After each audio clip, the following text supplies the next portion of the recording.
I ain't gonna be the one looking after the old lady. My husband's sharp words sliced through the air, echoed by my sister-in-law's agreement. Stunned, my brother-in-law and I exchanged glances, frozen in disbelief. Why don't you and Sarah take care of her if you're so concerned? We don't need the burden of an old woman in our home, spat my sister-in-law, her tone dripping with disdain. My husband remained silent, his lack of remorse chilling. How could they discard their own parents so callously, those who had raised and loved them? Anger simmered within me for the first time in my life. But my husband and sister-in-law were blind to a surprising truth about my mother-in-law. Sarah and her family will be taking care of me. Do you think $1 million will cover the car and accessible living accommodations? The revelation stunned us all, my mother-in-law's unexpected declaration hanging heavy in the air. In that moment, my husband and sister-in-law unwittingly sealed their fate, oblivious to the consequences of their words. My name is Sarah. At 40, I found solace in my career as an art teacher, inspired by my parents' artistic legacy. I married Gavin, Emily's son, and we raised 2 beautiful daughters, Autumn and Kate. Life was peaceful until the harsh reality struck. My mother-in-law suffered a stroke. She had always been a kind soul, treating me like her own daughter since childhood. But after Ryder, my father-in-law, passed away, she seemed to lose her spirit. I noticed a change in my mother-in-law's demeanor and made it a point to visit her often with my kids. We'd spend quality time together, even venturing out on outings that seemed to lift her spirits. But one day, I received a frantic call from my children informing me that she had collapsed. Without a second thought, I rushed to the hospital, hastily explaining the situation to my understanding boss at the art school where I taught. Upon arrival, I was met with a scene that left me speechless. My husband, sister-in-law, and kids were engaged in a heated exchange. Dad, Aunt, why would you say something like that? Grandma is your real mom, right? My children's innocent voices pleaded, only to be met with my husband's sharp retort. Shut up. You kids have no business in this. Keep your mouth shut. Witnessing my husband shouting at our children in the hospital, and my sister-in-law glaring at them, I intervened, desperately trying to diffuse the tension. What's going on here? Calm down, I urged, struggling to catch my breath. But instead of cooperation, my husband and sister-in-law unloaded the situation onto me and swiftly left. It wasn't the first time my husband had treated our children and me differently, showing little concern for our well-being.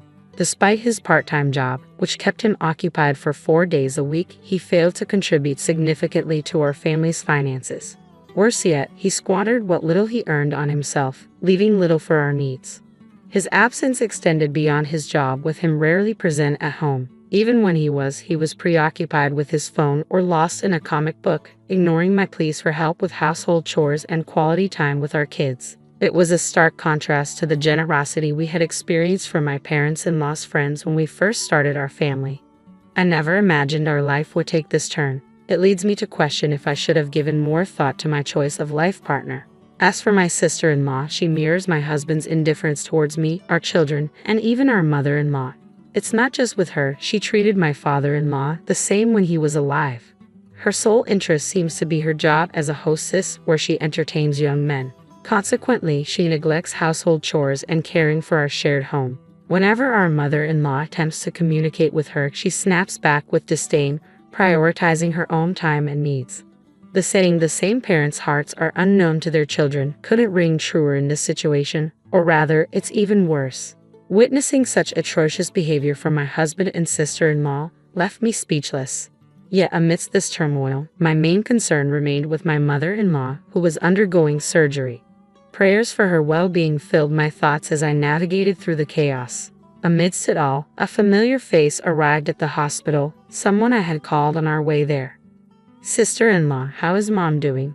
Shane, my husband's younger brother, stood before me, accompanied by his wife Maya and their twin daughters who were the same age as our children. Panting and drenched in sweat, they had rushed to be with us. Shane had found success as a novelist, his hobby-turned-career flourishing after one of his novels became a hit online during his university days. He married Mia 2 years after graduating and welcomed twin daughters. Now, they lived peacefully in the city, away from the family home. "She's still in surgery. It's uncertain what will happen," I informed them, grateful for their presence amidst the uncertainty. I wished I could offer words of reassurance, But faced with such uncertainty, my attempts felt feeble. However, the younger brother-in-law appeared slightly relieved, a stark contrast to the tension radiating from his older siblings. Unlike my husband and sister-in-law, he genuinely cared for us and our mother-in-law. Concerned about her aging and widowhood, he remained in close contact, frequently bringing his family back to their parents' house to check on her. These visits served as a source of comfort and strength for our mother-in-law. My in-laws, inherently kind souls, always avoided unnecessary conflict with my husband, sister-in-law, and brother-in-law since childhood. Sadly, this may have inadvertently contributed to my husband and sister-in-law's current demeanor. Yet amidst the discord, my brother-in-law emerged as a beacon of decency. Hours later, the surgery concluded and the doctor ushered us into a small room. "We've done all we could. She'll survive, but there will be lingering effects. She'll require round-the-clock care," the doctor disclosed, leaving us breathless. The prospect of my mother-in-law's recovery filled me with hope. Neglecting her care would mean enduring more interactions with my husband and sister-in-law than I cared for. Despite our reservations, my brother-in-law and I resolved to involve them. After thorough explanation and persuasion, they reluctantly agreed.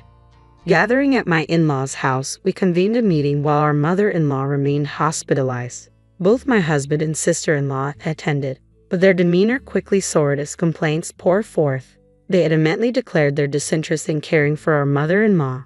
"I've taken care of that old hag." "Same here." Those appalling words from my husband left both my brother-in-law's family and me frozen. "Brother, sister, don't joke at a time like this. If you won't look after her, what's going to happen to Mom? Why should we care? You and Sarah can take care of her," my sister-in-law dismissively replied, fiddling with her beautifully manicured nails. My husband, too, nodded with a bored expression etched on his face. "Then we should consider placing mother-in-law in a nursing home." "What nonsense. You're suggesting we use our money for that old woman? A nursing home? Are you kidding? That's just throwing money down the drain." My brother-in-law finally erupted at their outrageous remarks. "So you're seriously abandoning Mom, not willing to care for her or even put her in a facility? Shane, you're being annoying. If you're so concerned, why don't you and Sarah take care of her?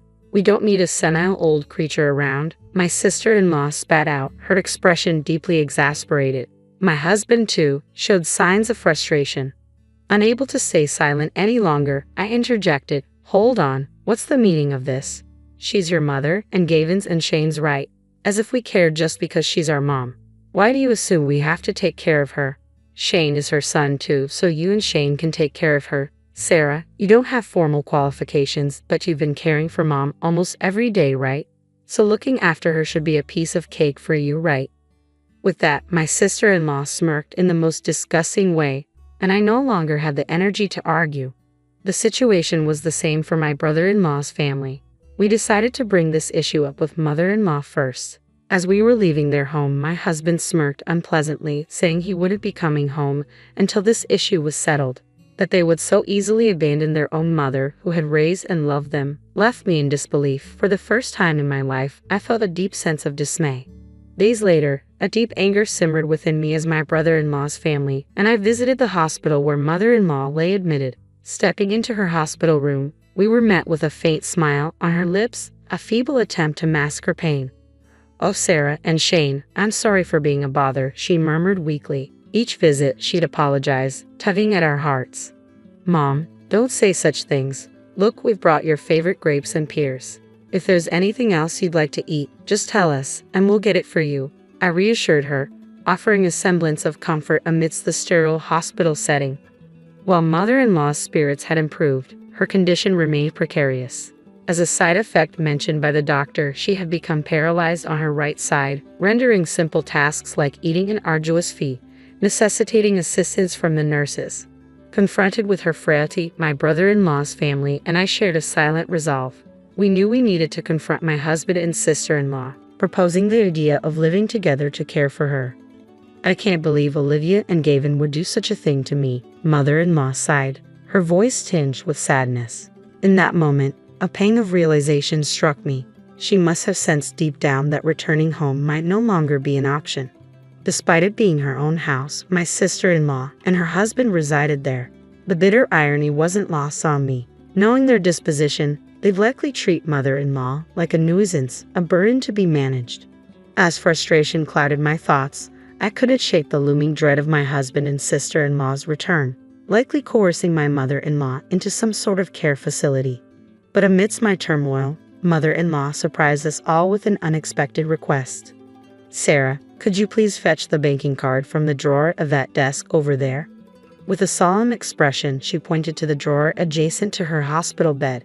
Inside lay valuable items, including the banking card I had previously brought her from her home during the hospital visit. Perplexed by her request, I retrieved the card nonetheless. With a sense of urgency, she opened it before us, revealing its contents to my brother-in-law, his wife, and me. "I've got savings here. Could you and Shane make use of it?" Her words left us stunned. The balance displayed on the card surpassed anything we had ever seen. In that moment, I resolved to confront my husband and sister-in-law with something unexpected. A few days later, my brother-in-law and I summoned our spouses for a crucial meeting at mother-in-law's hospital. Their disdain was evident upon hearing the venue, but curiosity piqued when we mentioned that mother-in-law had important matters to discuss regarding her future. They likely assumed she had decided to relinquish the house and, of course, the money. The next day, they arrived at mother-in-law's hospital room, greeted by a gathering of myself, our children, brother-in-law, and his family. Their expressions soared as they questioned our presence. "Why are all of you here?" "Mom, we just want clarification. What exactly do you plan to do?" As questions lingered in the air, mother-in-law's face remained solemn, her response forthcoming. "I have asked Sarah and Shane to gather you all here because I have crucial matters to discuss about our future," mother-in-law began. Tone firm yet somber. My husband and sister-in-law exchanged puzzled glances, unsure of what to expect. Taking a deep breath, mother-in-law continued, "As per your wishes, I will move out once I am discharged. I will no longer show up in front of you or interfere with your lives ever again." The gravity of her words hung heavy in the air as my husband and sister-in-law stared at her, their expressions akin to deer caught in headlights. "Sarah and Shane have filled me in on everything," mother-in-law continued, addressing their discomfort head-on. "The conversation you had about me in my house, the way you called me a terrible burden and planned to cast me out. I know it all." Before my husband and sister-in-law could respond, mother-in-law silenced them with a stern gaze. "Hold on, the conversation isn't over yet," she admonished, redirecting their attention back to her. "In exchange for my departure and our final goodbye, I'm asking both of you to leave the house as well," mother-in-law declared firmly. "Naturally, I will be cutting ties and excluding you from any inheritance." The shock on my husband and sister-in-law's faces was palpable. "From now on, I will be in Sarah's care. As I mentioned before, would 1 million suffice to make the house accessible and purchase a new car?" mother-in-law inquired, her gaze unwavering.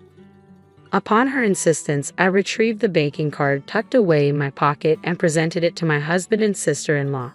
Their disbelief was evident as they stared at the balance displayed on the card. 1 million? How? What's happening? It's impossible, my husband stammered, confusion etched on his face. It's your father's legacy money. He'd been saving all this time, mother-in-law explained calmly, revealing a truth that had been kept hidden from them. Their speechlessness mirrored our own from days before. As mother-in-law concluded her revelation, the weight of the truth settled over us all.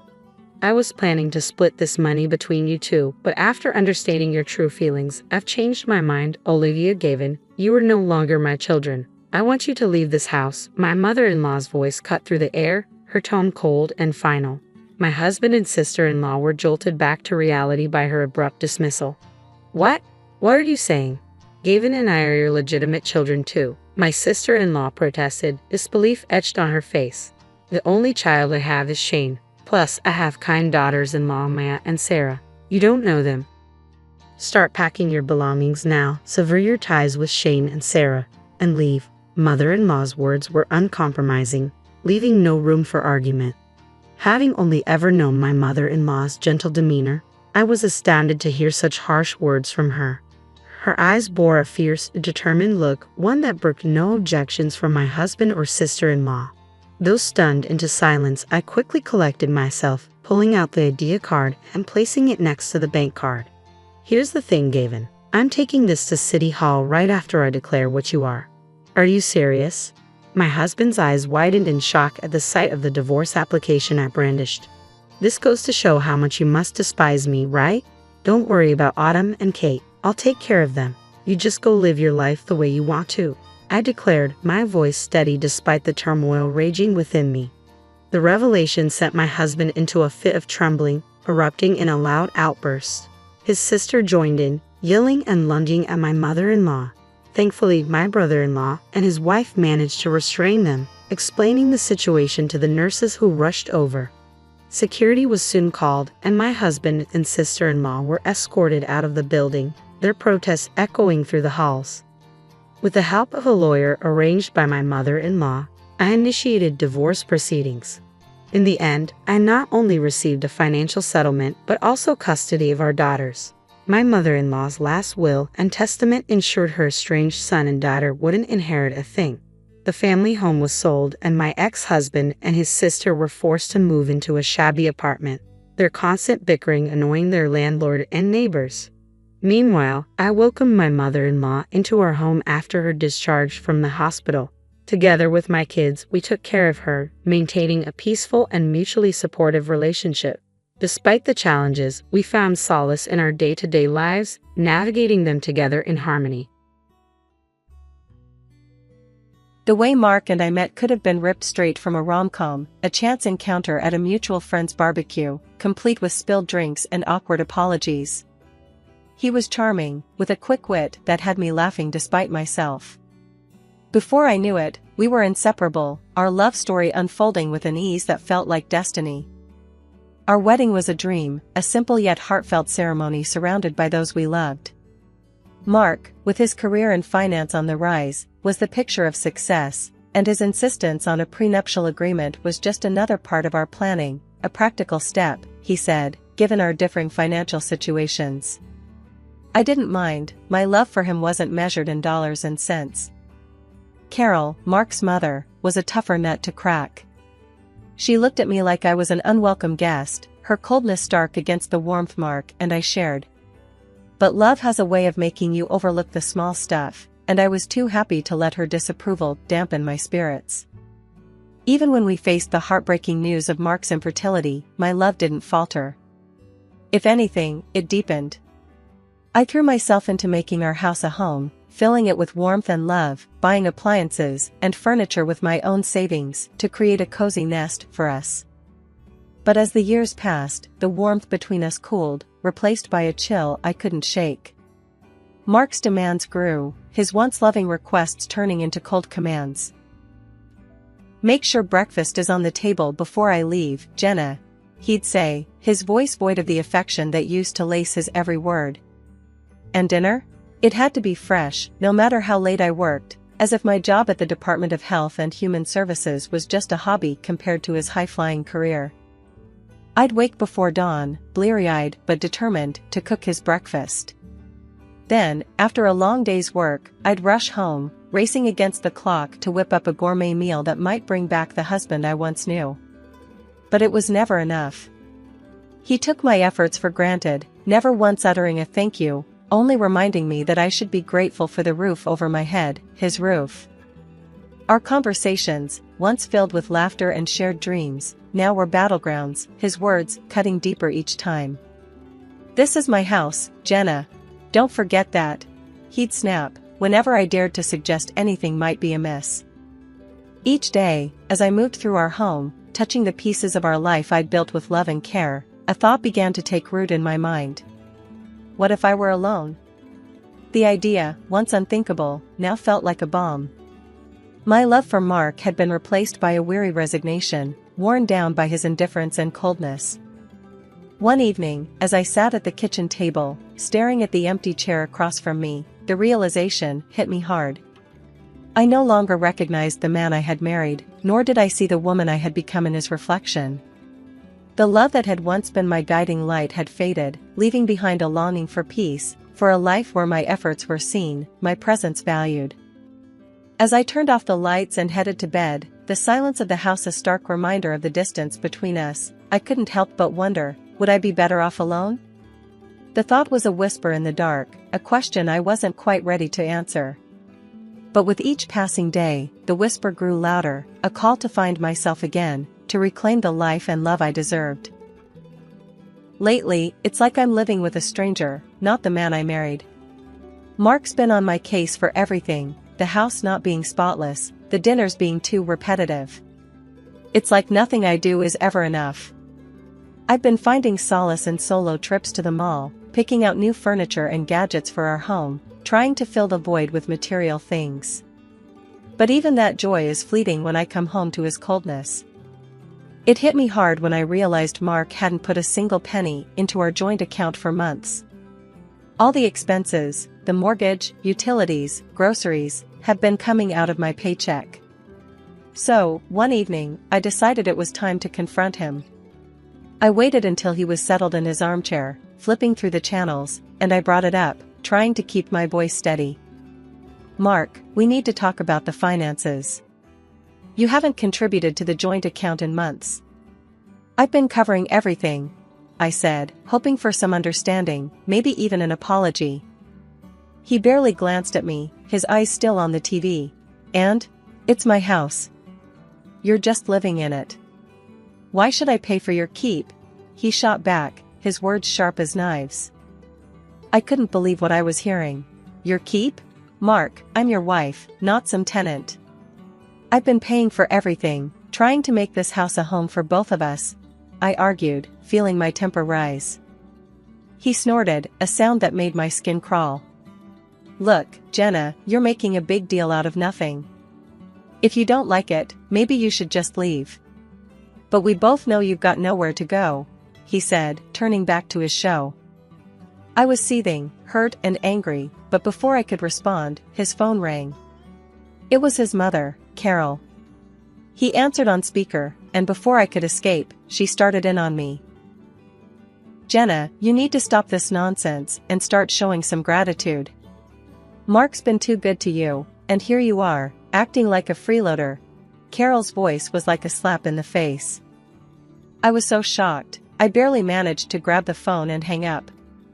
"I can't believe you and your mother calling me a freeloader in my own home?" I said, my voice shaking with emotion. Mark just shrugged, unfazed. "Well, if the shoe fits." That night, I lay in bed, staring at the ceiling, feeling more alone than ever. The thought of divorce crept into my mind again, more persistent this time. But where would I go? I had no apartment, no real savings of my own. I felt trapped in a life that no longer felt like mine, married to a man who saw me as nothing more than a burden. The next morning, I woke up to an empty bed and a heavy heart. As I made my way through the silent house, every room echoed with the remnants of last night's fight. I knew something had to change, but the fear of the unknown, of starting over from scratch, was paralyzing. Sitting at the kitchen table, sipping my coffee alone, I realized I had to make a decision. Do I stay in this loveless marriage, playing the role of the grateful freeloader, or do I take a leap into the unknown, hoping to land on my feet? The answer wasn't clear, but one thing was, I couldn't go on like this. The breaking point had been reached, and it was time to choose my path. That day at work was a marathon, one meeting after another, no end in sight. I glanced at the clock, knowing Mark would be fuming. "Just my luck," I muttered under my breath, finally grabbing my phone to give him a heads up. The moment he picked up, I knew I was in for it. "This is your problem, Jenna. Not mine. You should have been here, cooking dinner, not playing around at work." Mark's voice roared through the phone, loud enough for the whole office to hear. My cheeks burned as I quickly ended the call, avoiding the curious glances from my colleagues. By the time I got home, it was late, way past our usual dinner time. The house was dark, silent, but the moment I stepped in, Mark was on me like a thunderstorm. "Where have you been? A good wife would have had dinner waiting. What are you even good for?" His words were like daggers, each one slicing through the last bit of patience I had. I was tired, emotionally drained. "Mark, I had to work. You know how important this project is." I tried to explain, but it was like talking to a wall. "A bad wife and a terrible hostess. That's what you are." He continued, his voice reaching a pitch I'd never heard before. You know what? I've had enough. Pack your things and get out of my house. I stood there, shocked, as he shoved the divorce papers in my hands. You'll be homeless without me, he said with a cruel laugh. Something inside me snapped. All the years of bending backward for him, trying to be the perfect wife, vanished. Living in a shelter would be better than enduring one more day with you. I shot back, my voice steadier than I felt. Without another word, I signed the papers, my hand not shaking even a bit. I packed my things into a suitcase, the weight of my decision settling in. As I looked around the house, our house, it no longer felt like home. It was just a building, filled with broken promises and shattered dreams. I booked a room at a nearby hotel, a temporary refuge from the storm. Lying in the unfamiliar bed, I realized this was the first night in years I didn't have to worry about what Mark wanted for dinner or if the house was clean to his standards. It was just me, and strangely, it felt like a weight had been lifted. The decision to leave was hard, maybe the hardest I've ever made. But as I drifted off to sleep, a part of me felt excited for what the future might hold. For the first time in a long time, I was in charge of my own destiny, no longer tied to someone who saw me as less than. Tomorrow, I would start anew, and whatever challenges lay ahead, I was ready to face them head-on. After the whirlwind of leaving Mark and finding myself in a hotel room, the reality of my situation began to sink in. It wasn't long before I got a call that would have once sent me spiraling. It was Carol, Mark's mom, her voice dripping with something like glee. "Jenna, dear," she practically sang into the phone. "I just heard the wonderful news.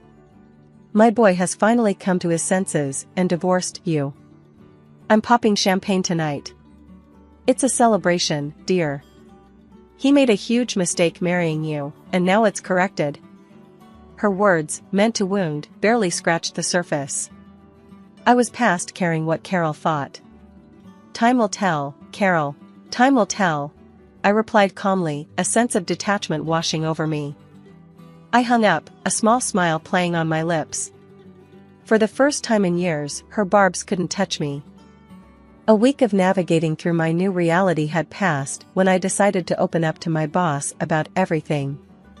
The burden of pretending everything was fine was too heavy to bear alone. I expected sympathy, maybe some understanding, but what I got was a lifeline. "Jenna, I'm so sorry you're going through this, but there might be something that can help," she said, her tone shifting from comfort to businesslike. "There's a municipal housing program designed for situations like yours. It offers affordable housing solutions to those in need. I think you should apply.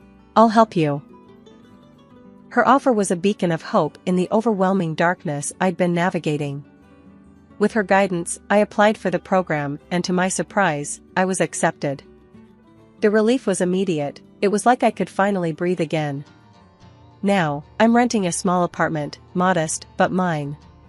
It's quiet, peaceful, a stark contrast to the life I left behind. There's no need to tiptoe around in the mornings, no ungrateful husband to cook for or clean up after. It's just me, and it feels liberating.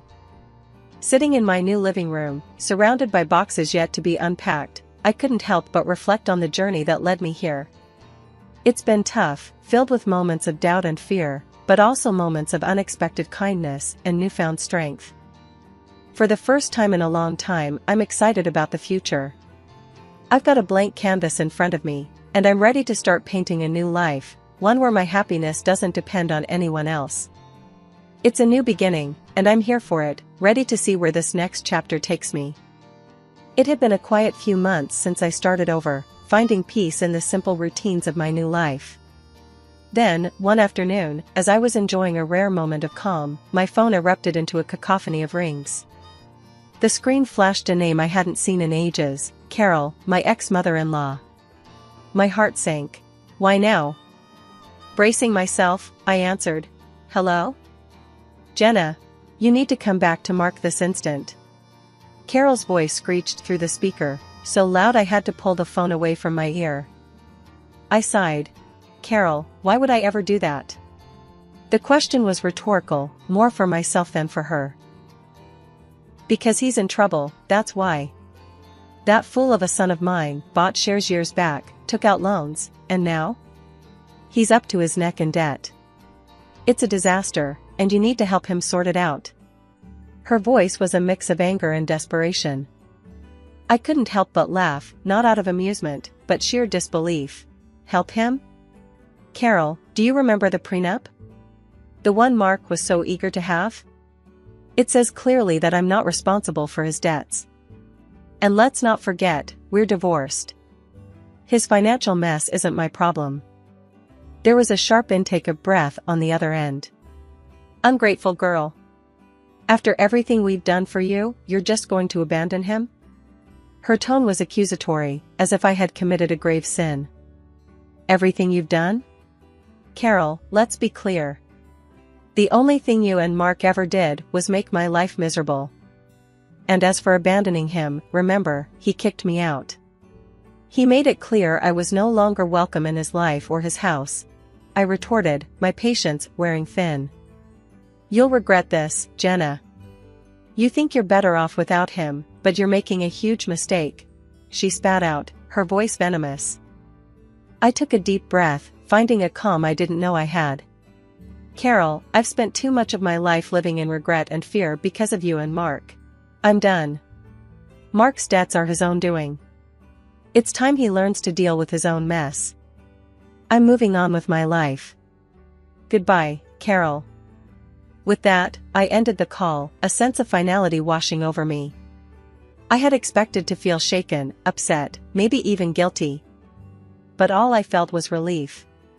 Standing up to Carol, making it clear that I was no longer part of their twisted family drama, felt like shedding a weight I'd been carrying for too long.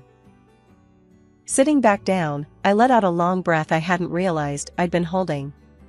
The conversation with Carol, as unpleasant as it was, served as a stark reminder of how far I'd come. I had fought hard for my independence, my peace, and no amount of guilt-tripping could drag me back into that chaos. For the first time in what felt like forever, I felt truly free. Free from the expectations, the criticisms, the endless cycle of trying to please people who would never see my worth. I had found my strength, my voice, and I wasn't going to let anyone take that away from me again. As I looked around my small apartment, a sense of pride filled me. This was my space, my sanctuary, and my new beginning. I had survived the storm and come out stronger on the other side. And no call, no matter how unexpected or unwelcome, could change that. The next morning, I woke up with a resolve as clear as day. It was time to reclaim what was mine. I rummaged through my files until I found the receipts for all the items I had poured my money into over the years. The sleek dishwasher that made Mark's life easier, the washing machine we picked out together, though, let's be honest, I paid for, and the high-end coffee machine that became the centerpiece of many of his mornings. It wasn't just about the money, it was about the principle, about not letting my contributions be erased and taken for granted any longer. With a moving truck booked and a couple of strong helpers at my side, I went back to the house that was no longer a home. The door opened to an eerie silence, a stark contrast to the chaos of emotion swirling inside me. As the workers started loading up the truck, I couldn't help but feel a mix of satisfaction and sadness. Each piece of furniture, each appliance, had a story, a memory attached to it. But as they say, you can't cling to the past if you want to move forward. Just as we were finishing up, my phone rang. I knew without looking who it was. Mark's name flashed on the screen, his call as predictable as it was unwanted. I answered, bracing myself for the storm. "Where the hell is all my stuff?" he bellowed, skipping any pretense of a greeting. "Your stuff?" I couldn't help the incredulous laugh that escaped me. "You mean the things I bought with my money?" "I've taken them back, Mark. According to our prenup, I have every right to." His curses and insults flew fast and furious, a torrent of anger that once would have cowed me. But not anymore. "Listen, Mark." I cut in, my voice steady. "I wish you the best, truly. But this is where our paths diverge for good." And with that, I hung up and blocked his number, a symbolic gesture of cutting the final tie that bound me to a life that no longer served me. As the moving truck drove away, my heart felt lighter than it had in years. This wasn't just about reclaiming my possessions, it was about reclaiming my life, my independence, and my self-worth. I knew there would be challenges ahead, but for the first time in a long time, I felt ready to face them head-on my own terms. 6 months down the line, life's taken a turn I hardly dared dream of. I've snagged myself a cozy apartment in a neat part of town, all thanks to this social program my boss tipped me off about. The deal was sweet, a manageable down payment with tiny payments stretching out over the years. For the first time, I'm not just scraping by, I've got a bit of wiggle room in my budget, enough to spoil myself without worrying about anyone else's needs or wants. The day I got the keys to my place, I remember stepping through the door, the sense of ownership washing over me. It was a blank canvas, and for the first time in forever, I could paint my life exactly how I wanted. No compromises, no sacrifices, just me. I treated myself to some paints and canvases, a nod to the girl I used to be, the one who found joy in splashing watercolors around, lost in the flow of her own creativity. I even painted a self-portrait, something I'd never have dared do before. Staring at my work, I saw a woman who'd weathered storms and come out stronger, a woman who didn't need anyone else to define her worth. It was like I was seeing myself clearly for the first time, beautiful, self-sufficient, and yeah, a bit selfish, but in the best possible way. And then there's Max, my little bundle of joy, a scrappy little dog with eyes too big for his face and a heart just as oversized. Adopting him felt like the final piece of my new life clicking into place. We'd become a team, exploring the neighborhood, making the apartment our home. One evening, as Max and I were curled up on the couch, my phone buzzed. It was a text from a friend I hadn't seen since the divorce storm hit. "Heard you're doing well. Coffee sometime?" I smiled, typing out a reply. "Yeah, life's good. Coffee sounds great. My place, actually. I've got some art to show off. Look at you, all artsy and independent. Can't wait to see it. And meet Max, of course," came the reply. Laughing, I set the phone down, looking around my little apartment, my sanctuary. It's funny how life works out. Once, I thought I needed a husband, a big house, and a certain lifestyle to be happy. Now, I've got a small apartment, a dog, and my art, and I've never felt more fulfilled. "Max, buddy," I said, scratching behind his ears. "We're doing just fine on our own, aren't we?"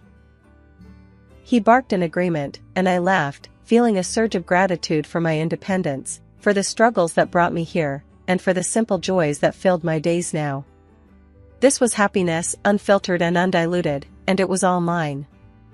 Life's taken a turn I could have never predicted a year ago. Just the other day, while having my morning coffee and scrolling through the news on my phone, I stumbled upon a headline that stopped me cold. My ex, Mark, had been declared bankrupt. His house, the one he was so proud of, the one he kicked me out of, had been sold off to cover his debts. Now, he's back living with his mom, Carol. I couldn't help the small, satisfied smile that crept up on my face. Breaking free from him was the best decision I ever made. These days, my mornings are spent wandering the park with Max, my loyal little sidekick. The fresh air, the peaceful quiet, it's a far cry from the tense, stifling atmosphere of my old life. And it's not just the walks, I found a new passion that's breathed life into my world, painting. I joined the local amateur artists club on a whim, thinking it'd be a casual hobby. But it quickly grew into something more. I started exhibiting my paintings at local shows, the vibrant colors and bold strokes a reflection of my newfound freedom and joy. At one of these exhibitions, my path crossed with someone unexpected. I was standing beside one of my pieces, a watercolor that I felt particularly proud of, when a man approached. He studied the painting with an intensity that made me curious. "That's quite beautiful," he said, nodding towards the canvas. "Did you paint this?" I couldn't hide my grin. "Yeah, I did. Thank you." We got to talking, and it turned out we had a lot in common. Before I knew it, we were sitting in a nearby cafe, chatting over coffee like old friends. He was easy to talk to, with a warmth and a sense of humor that I'd missed in my interactions for so long. He even bought my painting. "I want to see this first thing every morning," he said. "It's inspiring." That coffee turned into dinner a few days later, and then into walks in the park, Max trotting alongside us. He introduced me to his kids, two bright sparks, who welcomed me with open arms and laughter. It felt natural, easy, like a piece of my life that had been missing without me even realizing it. One evening, after the kids had gone to bed and we were sitting on his porch, he turned to me.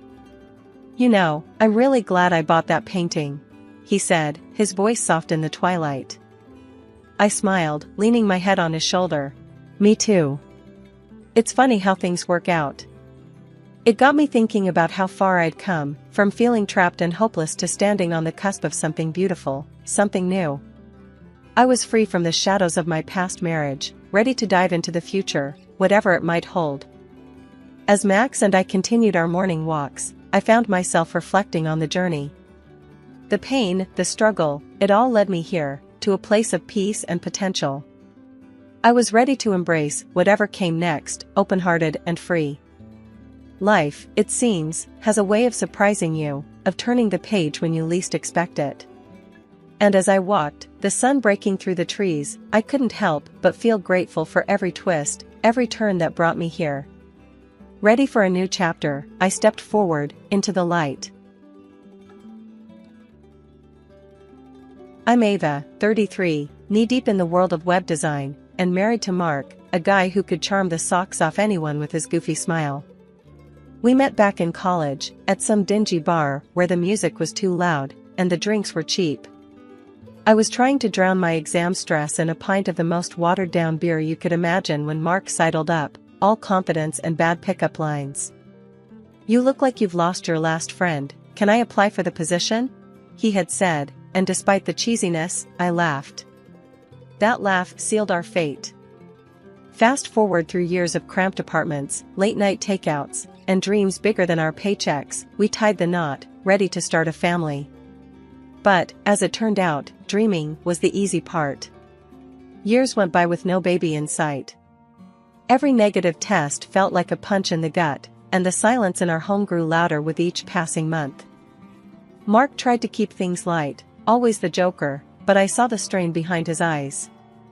"Hey, we still got each other, right? Me, you, and this invisible baby makes 3. He'd jest, trying to wrap me in a hug as I stared off into space, wondering why something that came so easily to others was out of our reach. One chilly morning, feeling off and a bit queasy, I called in sick. Alone, with Mark off to work, I found myself staring at a pregnancy test in the bathroom. "What the heck?" I muttered to myself, the words echoing off the tiles. The silence of waiting was suffocating, and when those 2 little lines appeared, I couldn't breathe. "No freaking way," I whispered, my heart slamming against my ribs. I was still staring at the test, disbelief and joy warring in my chest, when Mark came home. He found me on the sofa, the test clutched in my hand like some precious talisman. "What's up? You look like you've seen a ghost," he said, dropping his keys and coming over. We're pregnant," I managed, the words feeling foreign on my tongue. He froze, his eyes flicking down to the test and then back up to meet mine. "Are you shitting me?" he blurted out, the shock on his face mirroring my own feelings. "No, I'm not," I said, a laugh bubbling up from somewhere deep inside. "I'm not shitting you." The moment stretched out between us, filled with a wild, disbelieving joy. Then, Mark scooped me up, twirling me around like we were in some kind of movie. "I'm gonna be a dad," he yelled, laughing, his usual reserve lost in the moment. The next day, he came home with a small box, wrapped clumsily in shiny paper. "For you," he said, a shy grin on his face. Inside was a pair of earrings, mother of pearl, shimmering softly. They were beautiful, unusual, and very noticeable. "To celebrate our little miracle," he said, his voice thick. I touched the earrings, then reached up to kiss him. "Thank you," I whispered, my eyes filling with tears. "Not just for the gift, but for this moment, for us, for everything we had endured to get here. Mark, always the one to break a sentimental moment with humor, winked and said, "Now, don't go saying I never give you anything nice." Those earrings became my talisman, a symbol of our unexpected joy, a reminder of the day everything changed. After the initial shock and joy, reality set in. Pregnancy wasn't the glowing experience I'd been sold by every happy family photo and movie. It was hard, really hard. Morning sickness should have been called all-day sickness. I was a web designer by trade, glued to my screen, but now even the faint glow made me queasy. Mark was as supportive as he could be, but there's only so much understanding a guy can have when he's not the one turning into a human barf machine. "Babe, can you try working from the bed? Maybe it'll help," he suggested one evening, finding me hunched over the trash can in our tiny office. I shot him a look, half irritated, half grateful for his clumsy attempts at problem solving. "Yeah, 'cause coding while lying down is peak efficiency," I snapped, immediately regretting my sharpness. "Sorry, it's just, this is tough." As the weeks trudged on, my body became a foreign entity. I gained weight, my back ached constantly, and I developed a weird aversion to the smell of coffee, which used to be my morning lifeline. Mark tried to help by switching to tea, but he wasn't happy. "This is like drinking sad water," he complained one morning, staring mournfully at his mug. "I'd kill for a cup of sad water that didn't make me want to hurl," I retorted, sipping ginger tea that did nothing for my nausea but was supposed to be good for me. Work became my refuge, the one place I felt some control, even as my body rebelled. My manager, seeing my struggle, offered me the chance to work remotely. "Take care of yourself, Ava. We need you at your best, not at your breaking point," she advised over a video call, her face a pixelated mask of concern. "Thanks, I'll try not to code any bugs into the system along with the baby," I joked, grateful for her understanding. Mark was thrilled when I told him about the remote work arrangement. "That's fantastic. You can barf in the comfort of our home now," he said, wrapping me in a careful hug. "Yeah, the glamour is non-stop," I replied dryly, leaning into his warmth. But as the months wore on, the challenges only grew. Every appointment, every ultrasound, was a mix of terror and excitement. Mark was a rock, holding my hand, making bad jokes to the doctors, and promising over and over that he'd be there, no matter what. But as much as Mark was there for me, I couldn't shake the feeling of isolation. My body was doing something miraculous, sure, but it felt more like an alien takeover. I envied women who breezed through pregnancy, who glowed and thrived, while I barely survived. One particularly hard day, after a night of no sleep and too much heartburn, I broke down. "I don't know how I'm supposed to do this, Mark. How do women do this more than once? I feel like I'm falling apart." Mark, ever my rock, pulled me close, stroking my hair back from my tear-streaked face. Hey, we'll get through this. You're the strongest person I know. And remember, at the end of this, we get to meet our little alien overlord. That's got to be worth all the sad water and barf, right?" I couldn't help but laugh through my tears. "Yeah, I guess it is." That was our life now, a series of tough days brightened by moments of humor and love. Despite the difficulties, despite the fear and the pain, we were in it together, waiting for the day our lives would change forever. And in those hard, dark moments, that was enough to keep me going. After the baby came, I thought we'd be living in some kind of bliss. But, let me tell you, it was anything but. Our little bundle of joy? More like a tiny tyrant who refused to sleep. Night after night, it was just me, pacing the floor, trying every trick in the book to get him to settle. "Mark? Useless. I've got work in the morning," he'd grumble from under the pillows, as if I was heading off to a spa day instead of logging into my own mountain of work with a side of zombie-like exhaustion. "Great, 'cause apparently I don't work, right?" I'd snap back, bitterness creeping into my voice. It wasn't like my job just paused because I had a baby. Then, just when I thought we were getting the hang of it, life threw another curveball. I was pregnant again. The shock of it nearly bowled me over. This can't be happening, I whispered to myself, staring down at the test. 2 kids under 2? How are we going to manage? Mark's reaction? This is great news. He beamed, clearly not the one who'd have to push another human out of his body or juggle meetings with morning sickness.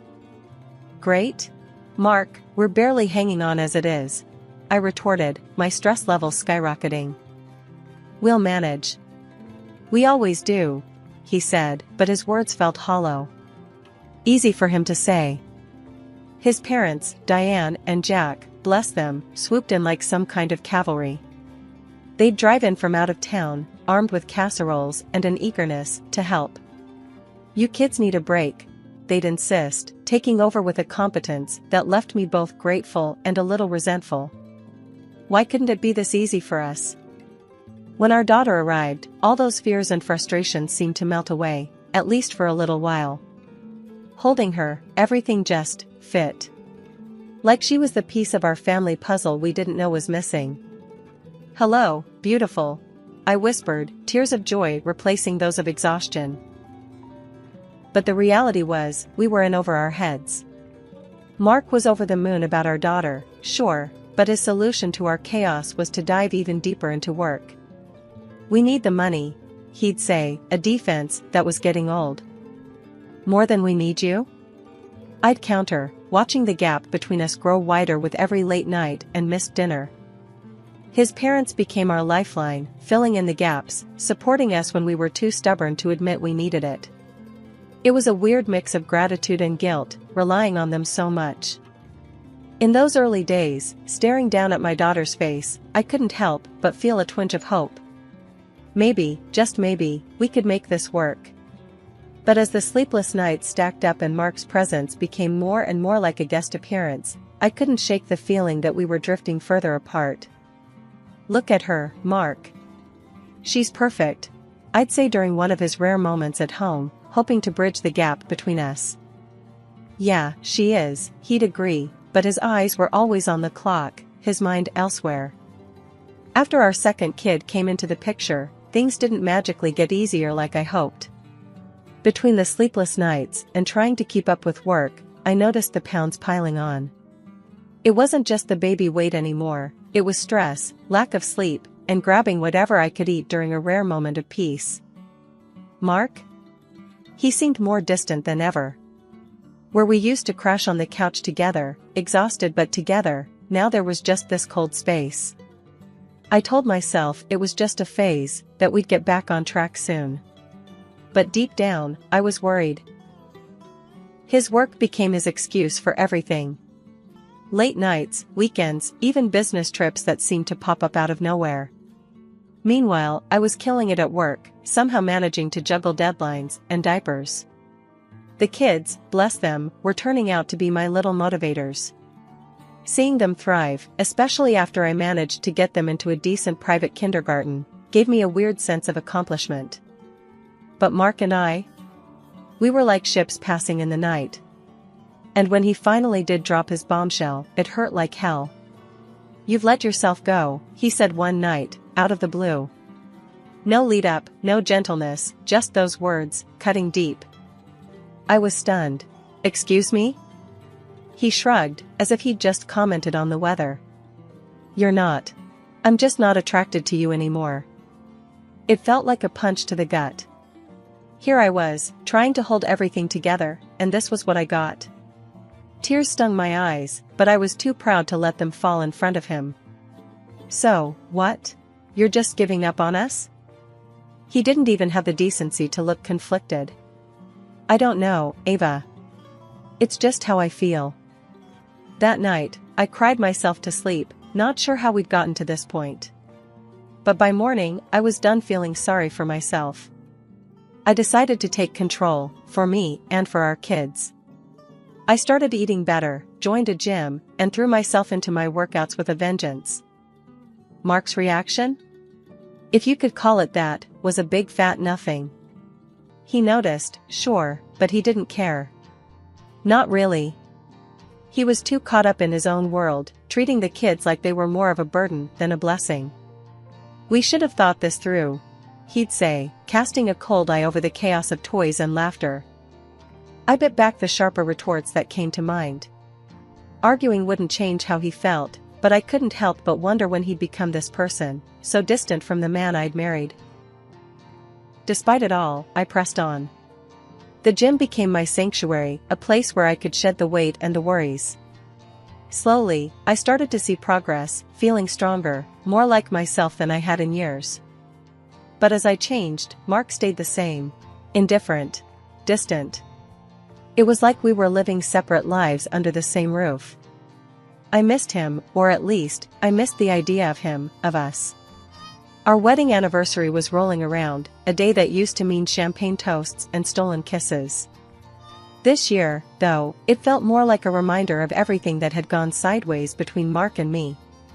But I'm a fighter, always have been. So, I cooked up a plan to maybe, just maybe, salvage whatever was left of us. I called Mark during one of his rare breaks at work. "Hey, our anniversary's coming up. Thought maybe we could do something special," I ventured, heart hammering. There was a pause, long enough for me to regret bringing it up. "Sure, Ava. What did you have in mind?" His voice was flat, distracted. I pressed on, nerves be damned. "How about a weekend getaway? Just us, no kids, no distractions." "Sounds expensive," was his immediate response, and I could almost hear his eyebrows raising in skepticism. I bit back a sigh. "I found a deal. It'll be nice, Mark. Like old times." He was silent for a moment. "All right, book it." "But it's your show, Ava. I'm swamped here."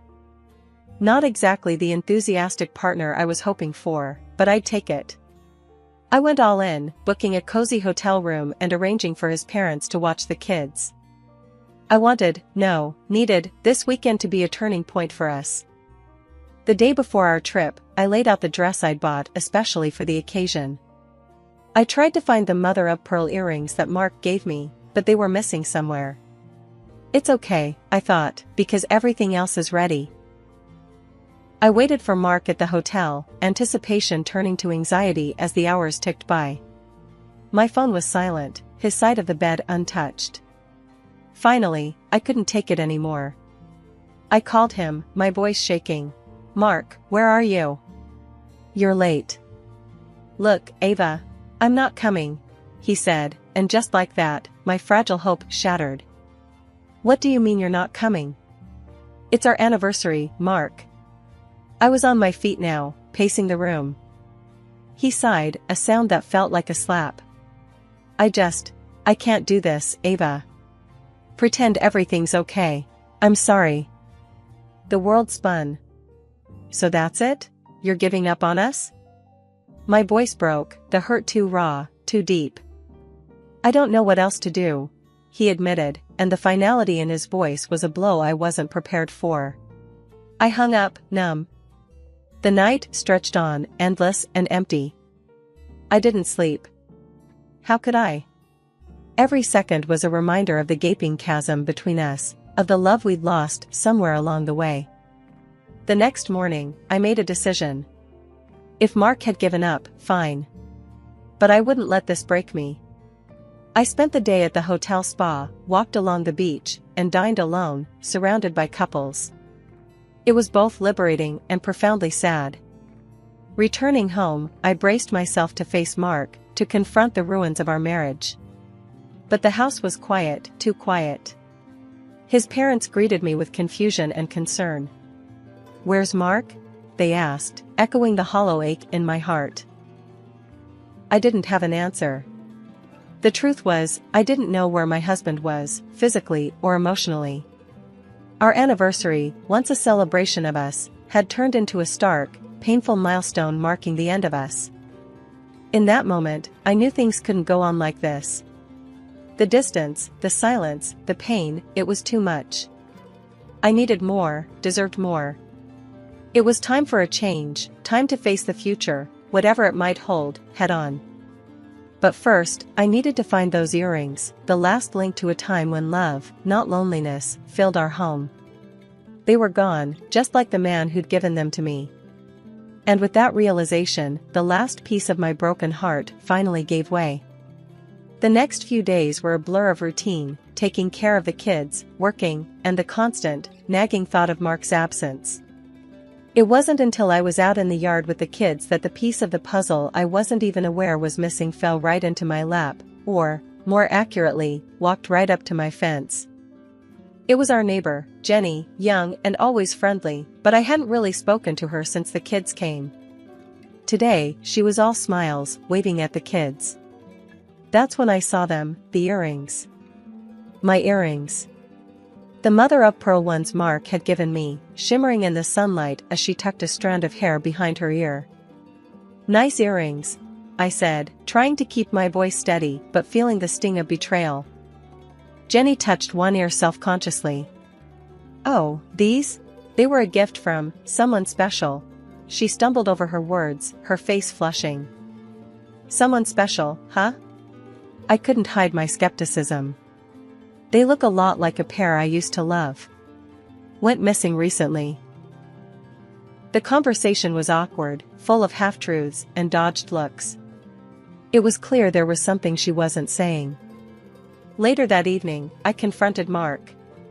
"We need to talk," I started, my voice firm despite the turmoil inside. "What's up?" He tried to sound casual, but I could see the tension in his posture. "It's over, Mark. I'm filing for divorce," I said without preamble, watching his reaction closely. He blinked, taken aback. "What? Why?" "Don't play dumb. I know about Jenny. The earrings, Mark. And everything else." I pressed on, feeling a mix of anger and heartbreak. For a moment, he looked genuinely shocked. But then, his expression shifted to something darker. He laughed, a harsh, angry sound. "So, you found out?" "Yes, I've been seeing Jenny. Gave her those earrings, because I wanted to. I don't care about us anymore, Ava." His words were like a knife. But I was prepared. "I want you out, Mark. And I expect financial compensation for your adventures." He exploded at that. "Compensation? You won't get a dime from me." That's when I played my final card. "Actually, I recorded our conversation just now. Your confession. It'll be more than enough for court." Mark's anger turned to disbelief, then fear. "You can't do that." "I just did," I said, the finality in my voice marking the end of our marriage and the beginning of my fight for justice. After I decided to file for divorce, things moved quickly. Armed with the evidence of Mark's infidelity, I felt a grim satisfaction knowing I had the upper hand. The court didn't hesitate. They saw right through Mark's excuses and awarded me financial compensation and alimony for the kids. It was a small victory in the grand scheme of things, but it felt significant. Mark's parents, surprisingly, came out firmly on my side. It was a bitter pill for Mark, realizing he'd lost not just his marriage, but the support of his family too. One afternoon, while the kids played in the yard, Mark's mom, Diane, and I sat down for a rare moment of quiet. "We're so sorry, dear," she began, her voice thick with emotion. "We never raised him to be this way." I nodded, not sure what to say. The betrayal still stung, but seeing them stand by me meant more than I could express. "I appreciate you both. The kids love having you around." Diane reached over and squeezed my hand. "They're our grandkids. We'd do anything for them. And for you. You're more of a daughter to us now than ever." Life after the divorce wasn't easy, but it was mine. The house felt emptier, yet somehow fuller too. Full of possibility, of new beginnings. The kids adapted, resilient as ever, finding joy in the simplest moments. And me? I threw myself into work and motherhood, determined to build a bright future for us. One day, I was at the park with the kids, watching them play, their laughter a balm to my soul, when Diane joined me on the bench. "You're doing an amazing job, Ava," she said, her tone sincere. "Thanks, Diane. It means a lot, coming from you. We miss you guys when you're not around." I replied, grateful for her and her husband's unwavering support. We wouldn't be anywhere else. Those kids, and you, are our family, no matter what Mark has done, she stated firmly. The conversation shifted to work, to the kids' latest antics, to the future. It was comforting, this new normal we'd established. A testament to the fact that family isn't always defined by blood, but by the bonds you build. As the months passed, I found strength I didn't know I had. The gym became a regular escape, not just for my physical health, but for my mental well-being too. My body grew stronger, and with it, my confidence. Then, one unexpected afternoon, I ran into Mark at a local cafe. The man sitting across from me was a stranger in many ways, worn down by his choices. "Ava, you look great," he said, almost in awe. I nodded, polite but distant. "Thanks, Mark. How have you been?" "Struggling," he admitted. "Listen, I've been thinking, maybe we could start over?" "I've changed, Ava." The words hung in the air, a tempting offer to rewind time. But looking at him, I realized I didn't want to go back. I had moved forward, built a life that was whole and happy without him. "Mark, I wish you well, I really do. But that part of my life is over. The kids and we're doing great. It's best we keep moving in our own directions," I said, my voice steady. He nodded, disappointment etched on his face. "I understand. I miss the family, you know?" "I know, but we're doing just fine. Take care of yourself, Mark," I replied, standing to leave.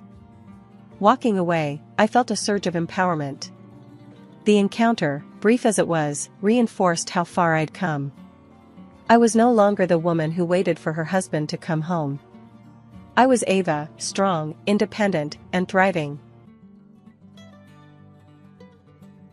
The day I moved in with Uncle John and Aunt Maria, my life took a sharp turn. Their house was nothing like the warm, loving home I'd lost. It was colder, stricter, a place where laughter seemed to echo with a hint of bitterness. Ellie, their daughter, met me with a stare that could freeze boiling water. "Great, now we've got a charity case living with us," Ellie muttered under her breath as I lugged my suitcase into what would be my new room. Aunt Maria shot her a look. "Ellie, that's enough. She's family, and we're doing the right thing." Uncle John, a man of few words, simply nodded. "You'll follow our rules here, Ruth. We expect you to contribute like everyone else." I nodded, too overwhelmed to speak. I was just 11, trying to find my footing in a world that had suddenly turned upside down after my parents died in a car accident. The first few days were a blur of new rules and chores. Ellie made sure to remind me of my place at every turn. "Why are you even here? You're not really one of us," she sneered one day as we washed dishes. "Just a little orphan girl living off our charity." I clenched my jaw, focusing on the soapy water. "I'm here because your parents took me in," I replied, trying to keep my voice steady. "Yeah, and don't you forget it. You owe us," Ellie snapped back, splashing water in my direction. The nights were the hardest. I'd lie in bed, listening to the silence of the house, missing my parents more than ever. Tears were my only solace, but I never let Ellie or her parents hear me cry. I made a silent vow to myself, I would endure, no matter what. Helping with the housework became my escape. Aunt Maria was particular about how things were done, and I learned quickly to avoid her criticism. "You call this clean?" she'd often scold, pointing at a spot I'd missed on the floor. "Sorry, Aunt Maria." "I'll do it again," I'd say, grabbing the mop and going over the spot until she was satisfied. Uncle John was a stern man, his words sparing but sharp. "We're not running a hotel here, Ruth. Pull your weight," he'd remind me, even though I was already doing more chores than Ellie. Ellie, for her part, never missed a chance to make my life harder. She'd hide my sewing supplies, knowing how much I loved to sew, then feign innocence when I couldn't find them. "Looking for these?" she'd taunt, holding my scissors just out of reach. "Maybe if you're nice to me, I'll give them back." But I never retaliated. I kept to myself, burying my hurt and focusing on my sewing. It was my one joy, the thread that connected me to happier times with my parents. I started with doll clothes, moving on to alter whatever old clothes I could find. It wasn't much, but it was mine. Life with Uncle John and Aunt Maria was a mixed bag. They provided a roof over my head, sure, but it was Ellie who made sure I never forgot I was different. Amid the coldness and the chores, I found my escape in a corner of my room with a needle, thread, and old fabrics that whispered promises of transformation. One evening, as I was turning a faded curtain into a skirt, Ellie barged into my room without knocking. "What are you doing with that old rag?" she sneered, her eyes scanning my makeshift sewing station. "Just making something new," I replied, keeping my focus on the fabric under my hands. I wasn't about to let her see how much her words stung. Ellie laughed, a harsh sound that filled the small space. "You think you're some kind of designer? Please. You'll always be wearing hand-me-downs and trash." I bit back a retort, choosing silence over fueling the fire. She shook her head, smirking, and left, leaving a trail of scorn in her wake. The next day at school, I wore the skirt. It wasn't perfect, but it was mine. I paired it with a simple top I'd altered, feeling a mix of pride and nervousness. That's when Kelly, a girl from my class, noticed. "Hey, Ruth, that's a cool skirt. Did you get that downtown?" she asked, eyeing the pattern with genuine interest. I hesitated, then decided on the truth. "No, I made it myself." "Seriously? That's awesome. You've got talent," Kelly said, her words a balm to the sting of Ellie's mockery. Encouraged by Kelly's reaction, I started spending every spare moment sewing. My room became a sanctuary filled with fabric scraps and dreams stitched into reality. Each piece I created was a step away from the identity Ellie and her parents imposed on me. One Saturday, as I was cutting into a dress that Aunt Maria had declared too old, Uncle John walked in. "What's all this?" he grumbled, surveying the mess of fabrics and patterns scattered around. "I'm making something new to wear," I said, trying to keep my voice steady under his scrutiny. He picked up a piece of fabric, twisting it in his hands. "Seems like a waste of time. You should focus on your chores, not play dress-up." His words were like a slap, dismissing not just my passion, but my efforts to rise above my circumstances. "It's not a waste," I muttered, but he was already walking away, uninterested in my defense.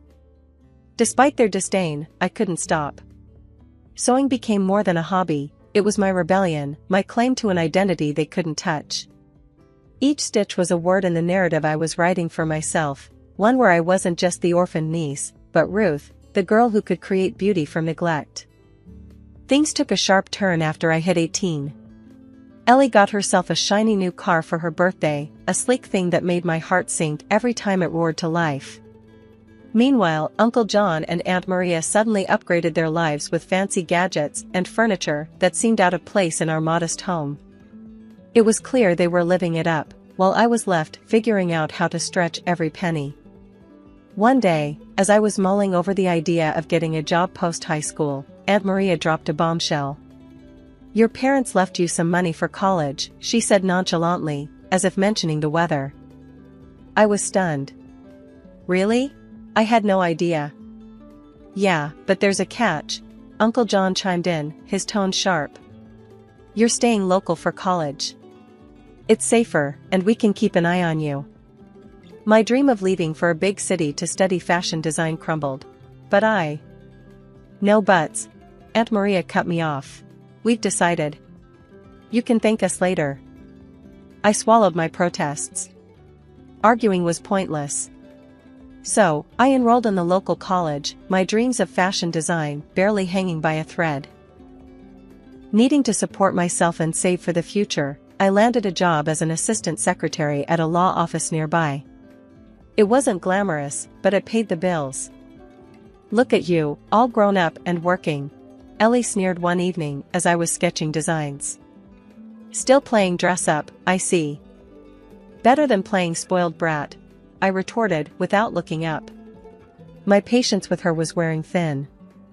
She huffed, clearly annoyed, and stormed out. I couldn't help but smile a little. For once, I had the last word. Despite the setbacks, I didn't give up on fashion. Every evening, after work and classes, I'd dive into my world of sketches and fabrics, transforming Ellie's discarded clothes into pieces that felt like me. It was my rebellion, my way of holding on to the dream, even if it was stitched together from the leftovers of someone else's life.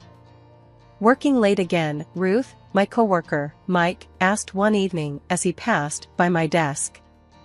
Yeah, got a project I'm passionate about, I replied, packing up my sketches discreetly. Must be nice, having something you love doing, he said, a hint of envy in his voice. It is, I admitted, feeling a surge of pride. It's not much, but it's mine. Walking home that night, I felt a mix of emotions. Frustration, for sure, at the way my life was hemmed in by my guardian's decisions. But also determination. I might have been forced to stay local, but I wasn't going to let that define me or my future. The more time passed, the more I started to feel like I was living in a house of cards, about to crumble at any moment. Uncle John and Aunt Maria, who once lived as modestly as monks, were suddenly splurging like lottery winners. First, it was Aunt Maria flaunting a fur coat so pricey, it could have fed us for months. Then, Uncle John brought home a TV so big, you'd think we were running a cinema out of our living room. And Ellie, who never lifted a finger for work or study, was now flashing gadgets I'd only seen in glossy magazine ads. It didn't add up. I wasn't a genius at math, but even I knew our household budget couldn't magically stretch to cover luxury splurges. They were being dodgy about where all this cash was coming from, and it set my nerves on edge. One evening at dinner, with the new TV blaring some reality show in the background, I decided to poke the bear. So, where's all this new stuff coming from? Last I checked, we weren't hitting the jackpot every week, I said, trying to keep my voice light, but my words came out sharper than I intended. Aunt Maria shot me a look, her eyes narrowing. That's none of your business, young lady, she snapped, her tone icy. Uncle John, caught off guard, almost choked on his food. Coughing, he managed to say, well, I got a promotion at work. Yeah, that's it. A big one. Promotion, huh? I pressed, not buying it for a second. Must have been one heck of a jump to start throwing money around like this. Ellie, sensing tension, quickly chimed in with her usual snark. What's it to you, Ruth? Jealous much? Not all of us need to scrape by, you know. I clenched my fists under the table, feeling a mix of anger and confusion. Just curious is all. Seems weird, doesn't it? Suddenly, living like kings out of nowhere. The room went silent, the only sound coming from the TV's chatter. Uncle John and Aunt Maria exchanged glances, a silent conversation passing between them. Finally, Uncle John cleared his throat. Let's just say we've been careful with our savings, all right? No need to worry your little head about it. Careful with savings? Right. I knew something was off. The dots weren't connecting, and their answers were as flimsy as a house of cards in a windstorm. That night, as I lay in bed, the pieces of the puzzle nagged at me. The fur coat, the TV, Ellie's gadgets, and the documents. Those endless documents they had me sign, always with the excuse that it was for benefits or some other vague reason. I trusted them, never bothering to read what I was signing. But lying there, it hit me like a ton of bricks. Could those signatures of mine be the source of their sudden wealth? The deception swirling around my guardian's sudden wealth weighed heavily on me, but amidst the chaos, a sliver of light shone through. Tom. He worked part-time at the law office, a law student with a sharp mind and a kind heart. Our connection was immediate, a bond formed over shared dreams and the mundane realities of office life. One afternoon, while organizing files, our hands brushed, sending a jolt of electricity through me. We locked eyes, and he smiled. Ruth, you ever think about escaping this place? He asked, his voice low. All the time, I admitted, feeling a flush of warmth.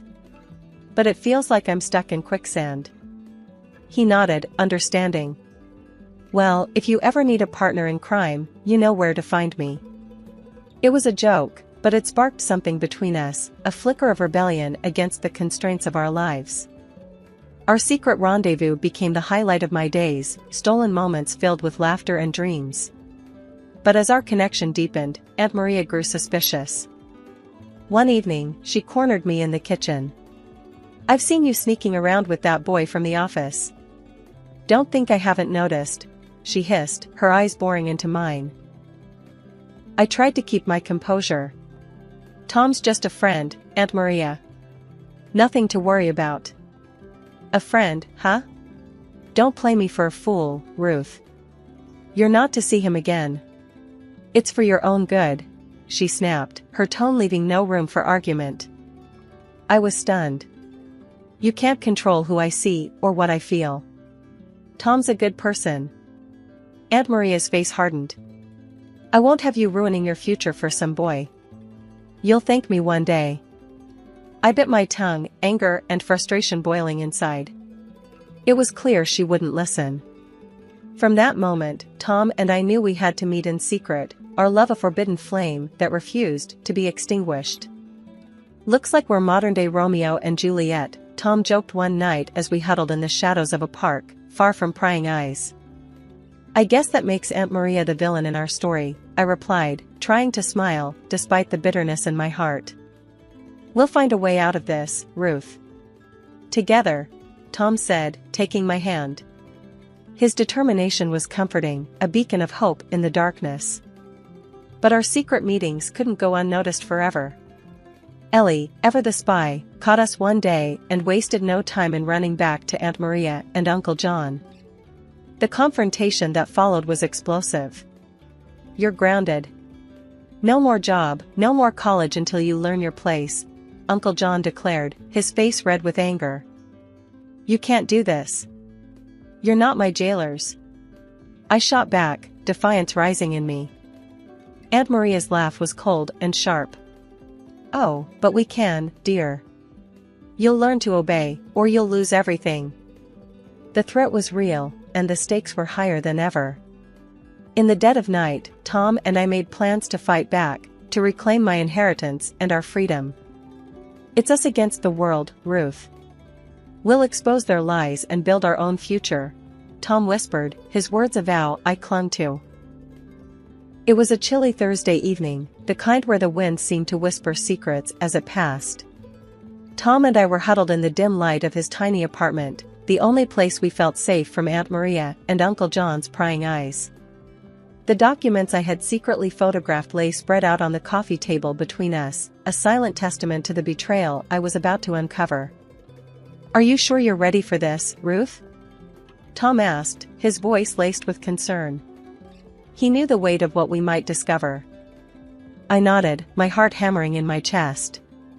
"I need to know, no matter how bad it is."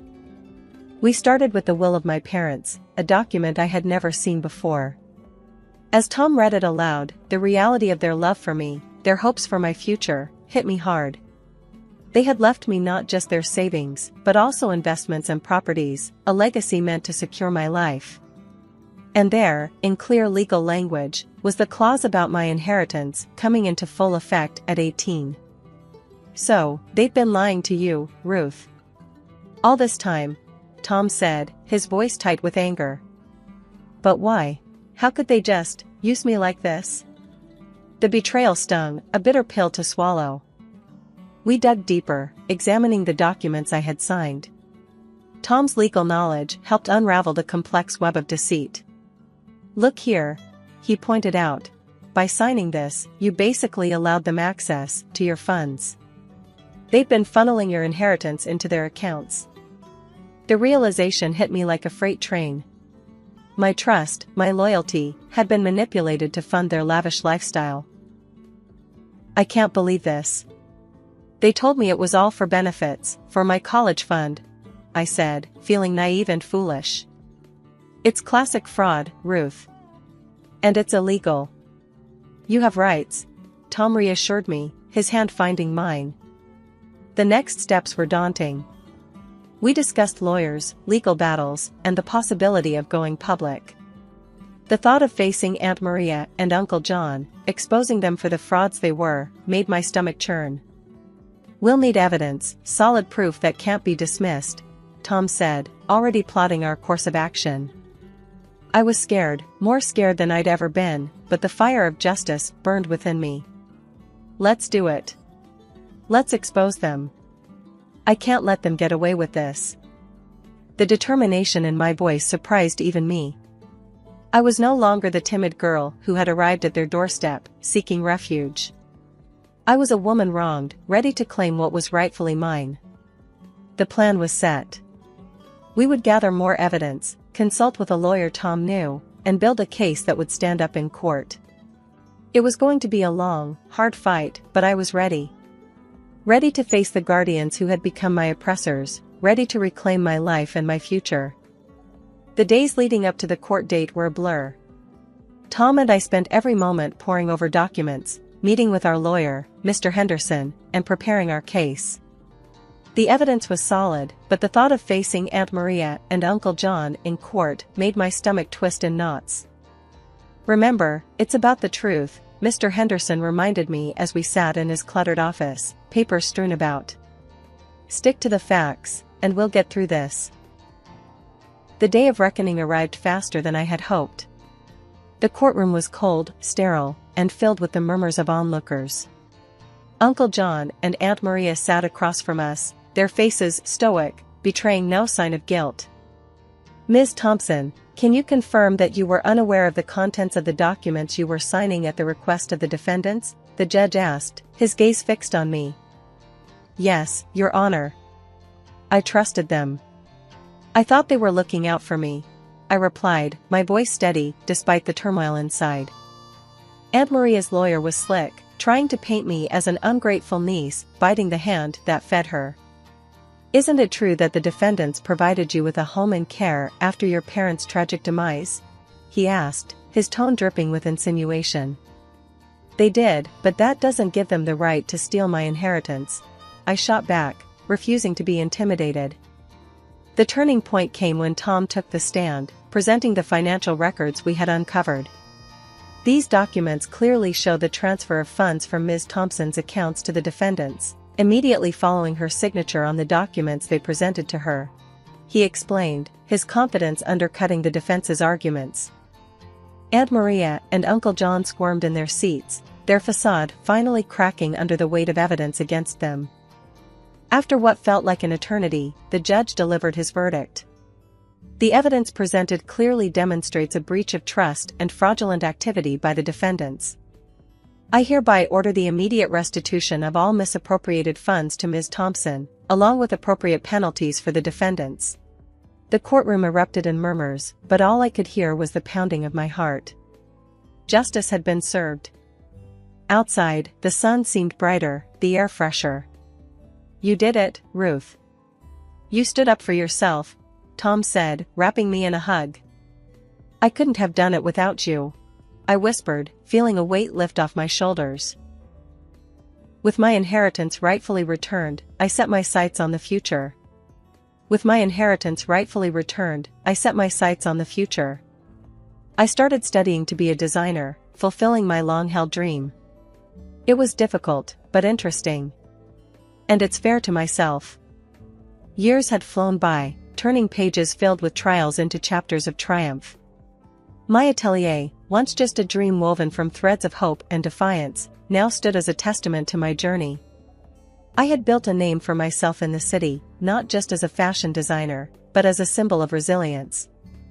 One afternoon, as the autumn sun cast long shadows across my studio, Ellie barged in, her presence as unwelcome as a storm cloud. Time hadn't been kind to her, the arrogance still hung around her like a tattered cloak, but desperation had etched lines into her face. "Ruth, you gotta help me," she started without a greeting, her voice a mix of demand and despair. "I'm in deep, really deep. I need money." I paused, the shock of her audacity giving way to a cold sense of inevitability. "Ellie, I can't just hand you money. But I can offer you a job." Work for it, earn it. Her reaction was immediate and volcanic. A job? Are you kidding me? I don't need a job, Ruth, I need cash, and I need it now. She spat, her eyes blazing with anger. I stood my ground, feeling the weight of our shared past heavy between us. I won't fuel your mistakes, Ellie. A job is all I'm offering. Take it or leave it. Her fury boiled over. You think you're better than me now, huh? Just because you play dress up for a living? She sneered, her words laced with venom. No, Ellie. I worked hard for everything I have. I'm offering you a chance to do the same, I replied, my voice steady. Ellie's laugh was bitter, devoid of humor.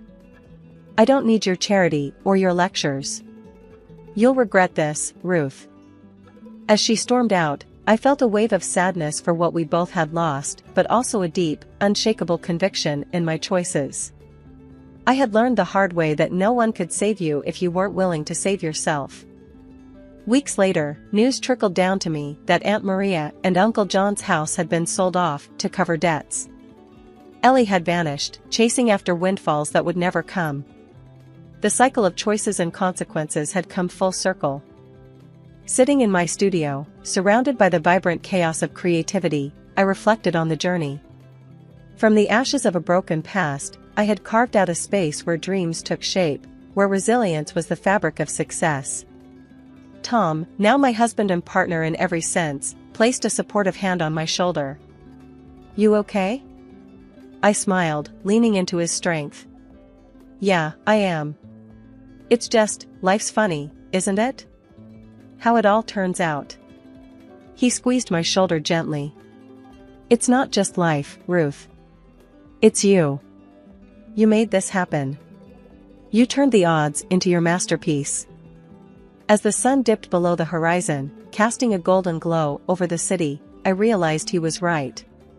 This wasn't just a new chapter, it was a whole new book, one where the pages were filled with the colors of hard-won joy and the quiet strength of redemption.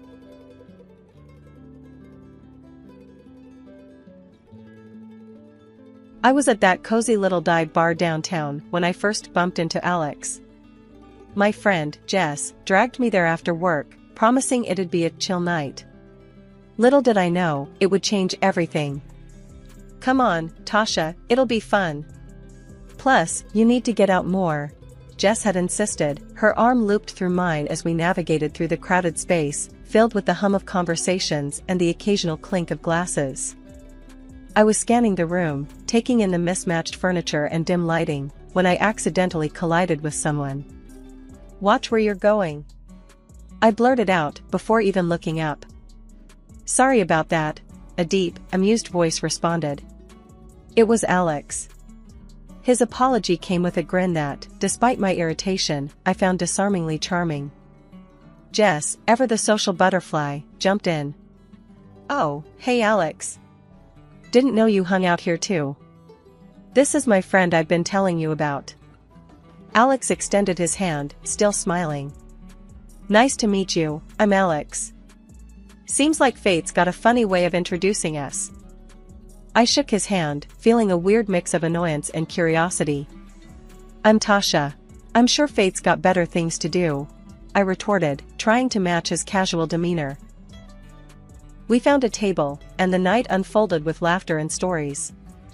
Alex worked as a manager at a car company, a job that seemed to suit his confident, easygoing nature. You gotta roll with the punches, you know? Can't let the small stuff get you down, he said at one point, shrugging off a question about work stress. I talked about my job as a kindergarten teacher, how every day was a mix of chaos and joy. Kids are brutally honest, no filters whatsoever. But it's refreshing, keeps you grounded, I explained. As the night wore on, I found myself drawn to Alex's straightforwardness and sense of humor. He didn't mince words, and neither did I. It was comfortable talking to him. You two seem to hit it off, Jess teased, nudging me as Alex went to grab us another round of drinks. I guess he's not too bad, I conceded, watching him navigate through the crowd with an ease that seemed to come naturally to him. When Alex returned, he handed me a beer, our fingers brushing slightly. "Thought you might like this one. It's my favorite." "Thanks," I said, taking a sip. It was good, actually. "So, what's a car company manager doing in a dive bar like this? Shouldn't you be at some fancy cocktail place?" Alex laughed, a genuine, hearty sound. "Nah, this is more my speed. Real people, real conversations. None of that pretentious crap." The night ended with promises to meet up again, no specifics, just a mutual understanding that we'd both like that. As Jess and I walked back to her car, she nudged me. "See? I told you it'd be fun." And we didn't disappoint her by getting married 6 months later. After 5 years of trying and failing to start a family, life decided to throw us another curveball. My father-in-law, the one person in Alex's family who'd always been kind to me, passed away. That left Eleanor, my mother-in-law, all alone in that big, creaky mansion of hers. Alex thought it'd be a good idea to move in with her. "It's the right thing to do," he'd said one night, trying to sound convincing. "She's all alone now, and we can save some money on rent." I wasn't buying it. "Live with Eleanor? Are you out of your mind? She's made it pretty clear she can't stand me," I shot back, frustration boiling over. Our apartment might have been cramped, but it was our space, free from judgmental glares and snide remarks about my inability to conceive. Alex sighed, running his hands through his hair. "I know it's not ideal, but she's my mom and she needs us. Plus, we're barely scraping by as it is." I knew he was right about the money, but the thought of facing Eleanor's cold shoulder every day was like agreeing to live in a lion's den. "Fine," I finally agreed, but the minute she starts in on me about not having kids, I'm not holding back. The day we moved in, Eleanor greeted us with a forced smile that didn't reach her eyes. "Welcome," she said, her voice as chilly as the drafty halls of the mansion. "I suppose we'll have to make do with each other." "Thanks, Mom. We really appreciate it," Alex replied, ever the diplomat. I just nodded, not trusting myself to speak. The first few weeks were tough. Eleanor made no secret of her displeasure at having me around. "You're doing it all wrong," she'd snipe as I tried to navigate my way around the kitchen or tidy up the living room. Her words were like barbs, each one a reminder that I was an outsider in her world. One evening, as I was attempting to make dinner, Eleanor came in, watching me like a hawk. "You're cutting the vegetables too big," she commented, her voice dripping with disdain. I clenched the knife a little tighter, my patience wearing thin. "Well, Eleanor, why don't you show me how it's done, then? Since you're the expert," I shot back, the words bitter on my tongue. She huffed, crossing her arms over her chest. "I shouldn't have to. A proper wife would know how to do these things." That was the last straw. "Look, I'm here because your son asked me to be, not because I enjoy your company. So, how about you back off and let me cook?" Eleanor looked taken aback, her mouth opening and closing like a fish out of water. For a moment, I thought she might actually apologize, but then she turned on her heel and left the kitchen, muttering something about ungrateful children. A few months into our living arrangement with Eleanor, Alex hit me with a bombshell over breakfast. "I've been thinking, maybe you should quit your job and stay home," he said, not meeting my eye. I almost choked on my coffee. "Quit my job? Why on earth would I do that?" He shuffled his feet, looking uncomfortable.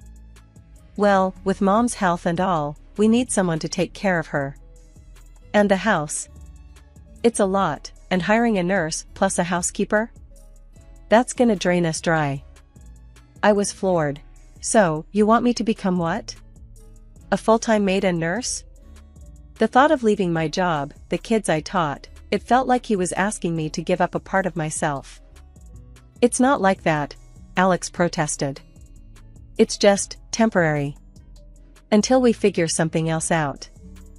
I spent days mulling over it, arguing back and forth. In the end, the financial logic won out, but it felt like defeat. "Fine, I'll do it. But this is temporary, right? I said, the word temporary tasting bitter. Transitioning from a kindergarten teacher to a full-time housewife was rough. I missed the chaos of the classroom, the joy of seeing a child's eyes light up when they learned something new.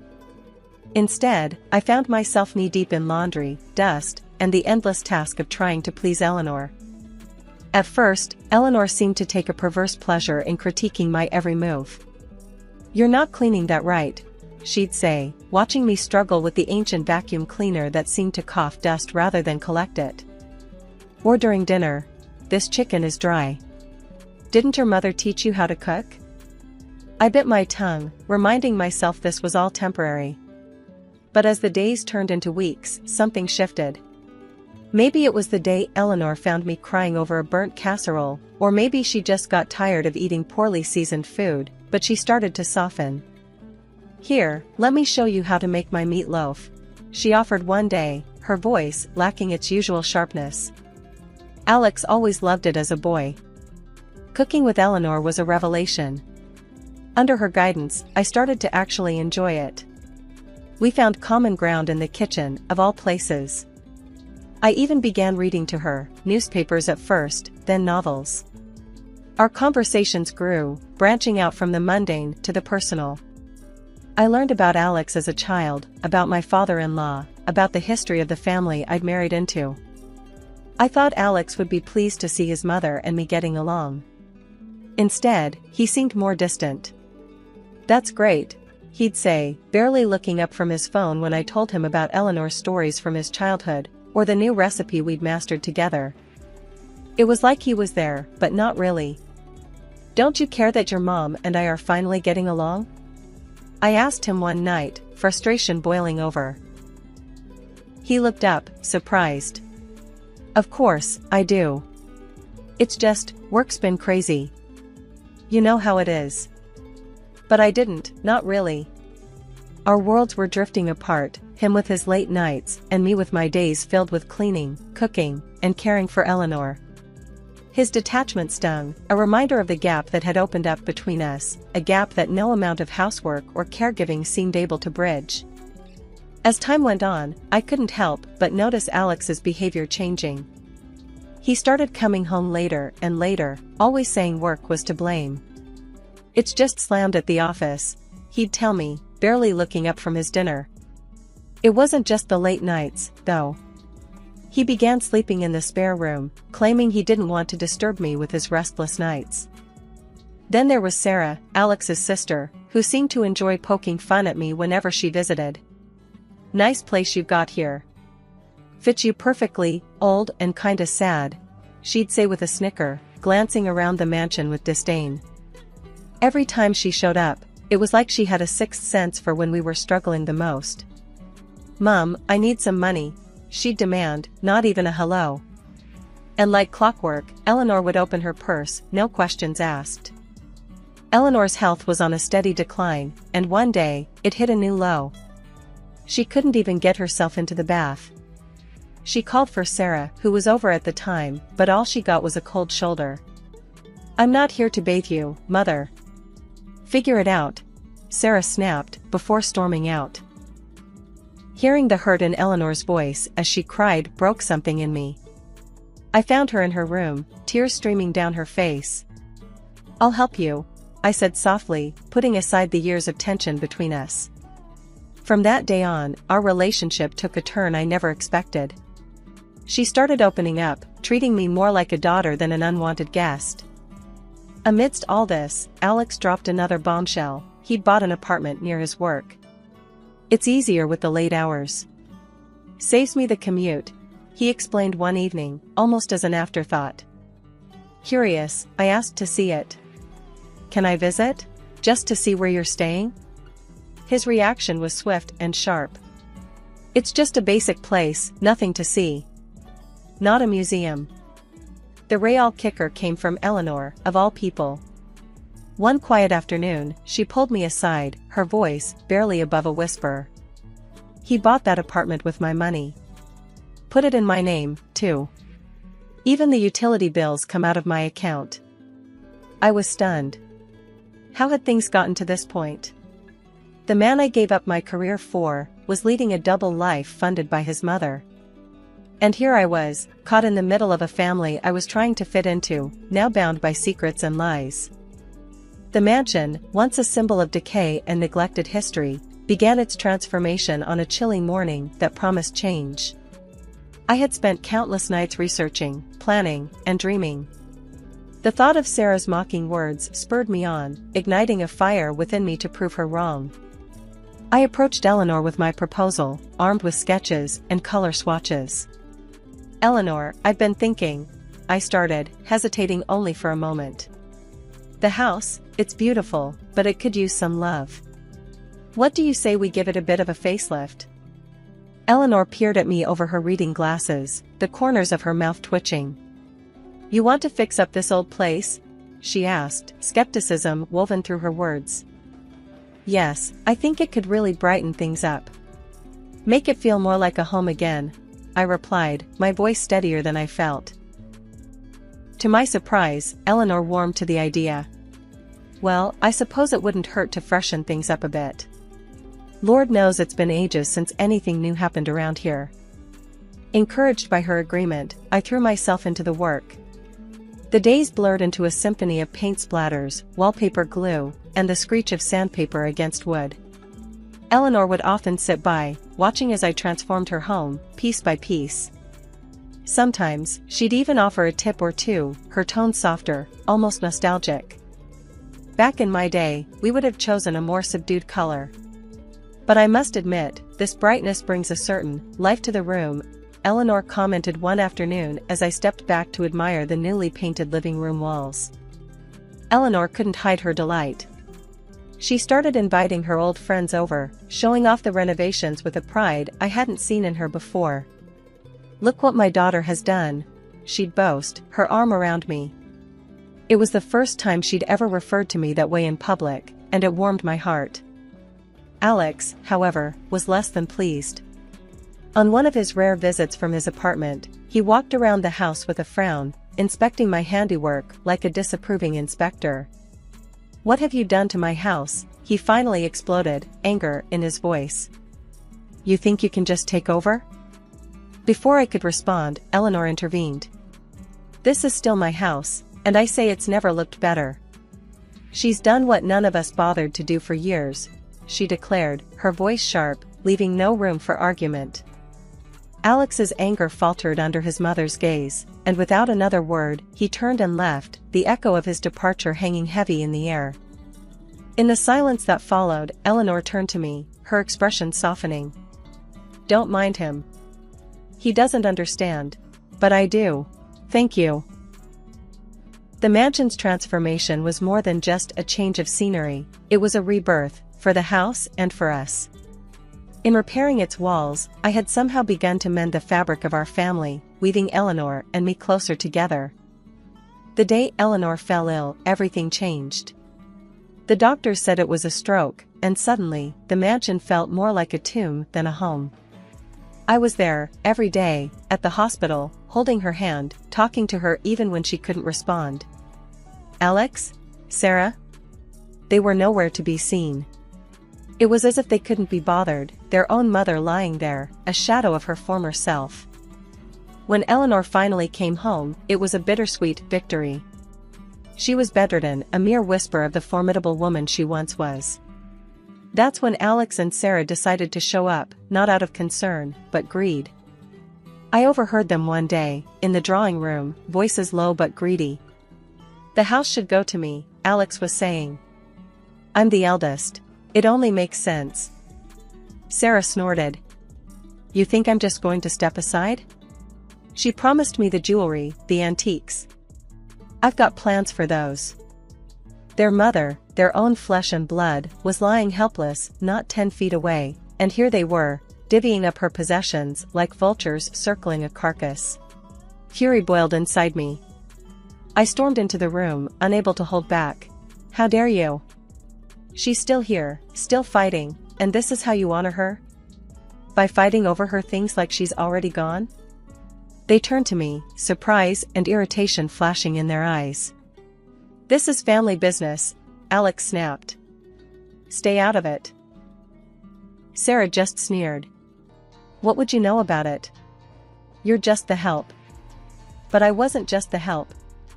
I was the one who stayed by Eleanor's side, the one who cared. So, I did what they couldn't. I took care of her, day and night. I learned how to do the exercises the physiotherapist recommended, gently coaxing her limbs to move. I massaged her stiff muscles, encouraging circulation, whispering encouragement as if my words could heal. And slowly, miraculously, Eleanor began to improve. First, it was a flicker of movement, then a mumbled word. Days turned into weeks, and she started eating on her own, taking shaky steps around her room. Alex and Sarah couldn't hide their disappointment, their greedy plans crumbling as Eleanor regained her strength. I don't understand, Alex muttered one day, watching his mother navigate the hallway with her walker. I thought the doctor said. They underestimated her. I cut in, not bothering to hide my disdain. Seems like you did, too. Eleanor, for her part, seemed to thrive on proving them wrong.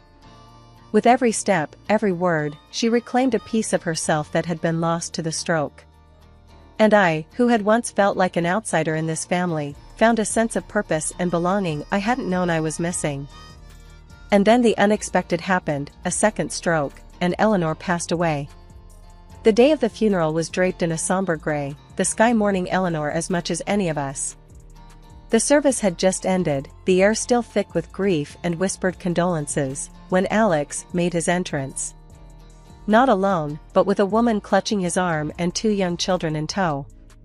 The whispers grew louder, curiosity and shock mingling in the air. This is Marissa, my wife, and these are our kids. Alex introduced them, his voice devoid of the hesitation I'd expected.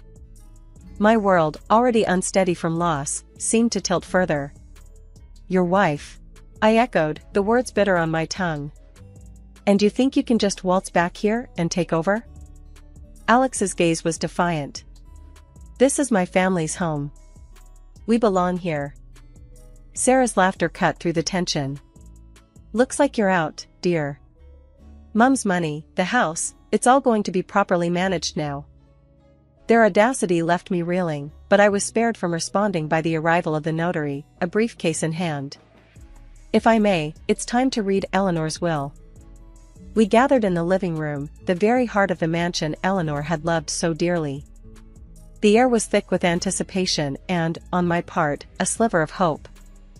Alex and Sarah were smirking, confident in their victory, until the notary's words shattered their expectations. To my daughter-in-law, who has shown me more kindness and love than I could have ever expected, I leave my entire estate, including the mansion and all financial assets. The room went silent. Alex's face turned a shade of red I hadn't seen before, while Sarah's mouth hung open in disbelief. This can't be right, Alex exploded. She's manipulated everything. Sarah chimed in, her voice shrill. You're nothing but a con artist. The notary, unfazed, pressed a button on a small device he'd pulled from his briefcase. Eleanor's voice filled the room, her image appearing on a screen. I've made my decision with a clear mind, she said, looking directly into the camera. My son and daughter have been absent, concerned more with what they could inherit than with me. But she has been by my side, caring, loving. She is my family. The video left Alex and Sarah speechless, their accusations dying on their lips. The revelation of Eleanor's true feelings, her acknowledgement of my loyalty and care, was a vindication I hadn't known I needed. Alex, defeated and angry, stormed out, Marissa and the children trailing behind him. Sarah, her dreams of wealth evaporated, slinked away without another word. The mansion, once a battleground of wills and familial duty, was now truly mine. But it felt hollow without Eleanor. I wandered its halls, her words echoing in my heart. She is my family. Starting fresh, right after the will reading that flipped my world upside down, I didn't waste any time. I filed for divorce from Alex faster than you'd believe. It was clear as day that whatever we had was buried under lies and betrayal. Plus, with the mansion and that apartment now legally mine, I had the grounds to kick him out. You need to leave, I told him, my voice firm, leaving no room for argument. The apartment, it's mine now. You and your new family need to find somewhere else. Alex tried to argue, his face red with anger and frustration. You can't just throw us out. Where are we supposed to go? That's not my problem anymore. You made your choices, Alex. I shot back, tired of his excuses, tired of the drama. He left, cursing under his breath, and that was that.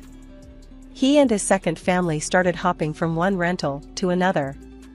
I heard through the grapevine that it wasn't going well for him, but that piece of news didn't stir anything in me anymore. Adjusting to the quiet after the storm of betrayal and legal battles was no easy feat, but I found solace in the familiar walls of the mansion, now truly mine. It was during one of these quiet afternoons, as I was enjoying a rare moment of peace in the garden, that Sarah showed up, looking more worn down than I'd ever seen her. Hey, she called out, her voice lacking its usual bite. Can we talk? I stood up, brushing the dirt from my hands. Sure, Sarah. What's on your mind? She shuffled her feet, looking anywhere but at me. I'm in a bit of a bind. The debts, they're piling up, and She choked on her words, the bravado that had defined her now gone. I crossed my arms, the weight of her past actions hanging between us. You're asking me for money. It's not just for me. I've got nowhere else to turn, she admitted, finally meeting my gaze. The part of me that had endured her laughter, her scorn, wanted to turn her away. But standing there, I realized that holding on to anger would only weigh me down. Sarah, I can't help you. Not after everything. Her face fell, the last shred of hope vanishing. I get it. I was horrible to you and Mom. I just thought, maybe it's time you faced the consequences of your actions. Like I had to, I said, not unkindly. You need to figure this out on your own. She nodded, a resigned acceptance in her posture. Yeah, I guess I do. Without another word, she turned and walked away, leaving me alone with my thoughts. In the weeks that followed, I threw myself into my work, reconnecting with friends, and slowly rebuilding the life that had been upended. The mansion, once a battleground of familial strife, began to feel like a home again. I found joy in small things, like the way the morning light filtered through the windows or the laughter of friends gathered in the newly renovated kitchen. Alex and his new family, Sarah and her debts, became distant echoes of a life I had once been a part of. In letting go, I found peace and a sense of freedom I hadn't known I was missing. I'm sitting here in my living room, the soft hum of the old clock my late husband built marking time's passage. It's a small, cozy house, filled to the brim with memories, each corner telling a story of love, loss, and everything in between. My name's Margaret, but everyone close calls me Maggie. I'm 69 years young, a retired school teacher who's seen her fair share of life's ups and downs. My son, Jack, is a strapping lad of 42. Married for more than a decade, he's got a daughter, Lily, who's as bright and lively as a 10-year-old can be. Then there's Emily, my daughter-in-law. Our relationship's been, well, complicated, to put it mildly. Mom, you sure you don't need anything else done around here? Jack's voice pulls me from my thoughts as he stands in the doorway, concern etched on his face. I shake my head, offering him a smile. I'm all set, sweetheart. This old house is holding up just fine, thanks to your dad's handiwork. He nods, though I can tell he's not entirely convinced. All right, but if you need anything, you call me, okay? Don't bother with Emily, you know how she gets. I sigh. Jack, she's your wife. I don't want to cause any trouble between you two. He shrugs, a bit of frustration showing. Yeah, well, things have been tense. But we'll manage. We always do. The conversation shifts to lighter topics, Jack filling me in on Lily's latest school project and Emily's plans for the weekend. But there's an unspoken tension in the air, a distance that wasn't there before. As Jack leaves, promising to visit again soon, I can't help but feel a pang of loneliness. The house feels emptier without the laughter and chaos that used to accompany my son and his family's visits. The phone rings, shattering the silence. It's Emily, her voice icy as she speaks. "Margaret, I need you to watch Lily tomorrow. Something's come up." I bristle at her tone, but my love for Lily wins out. "Of course, I'll watch her. She's my granddaughter, after all." Emily's reply is curt, a simple "thanks" before she hangs up. I stare at the phone, a mix of sadness and frustration churning within me. What happened to the days when Emily would chat with me about recipes and gift ideas for Jack? When did everything become so transactional? I spend the rest of the day tidying up the house, preparing for Lily's visit.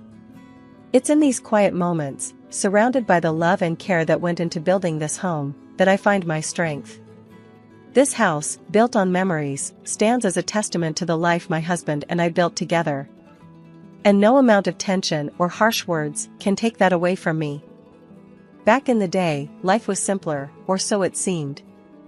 I was still teaching, shaping young minds, while my son Jack was just starting to make his way in the world.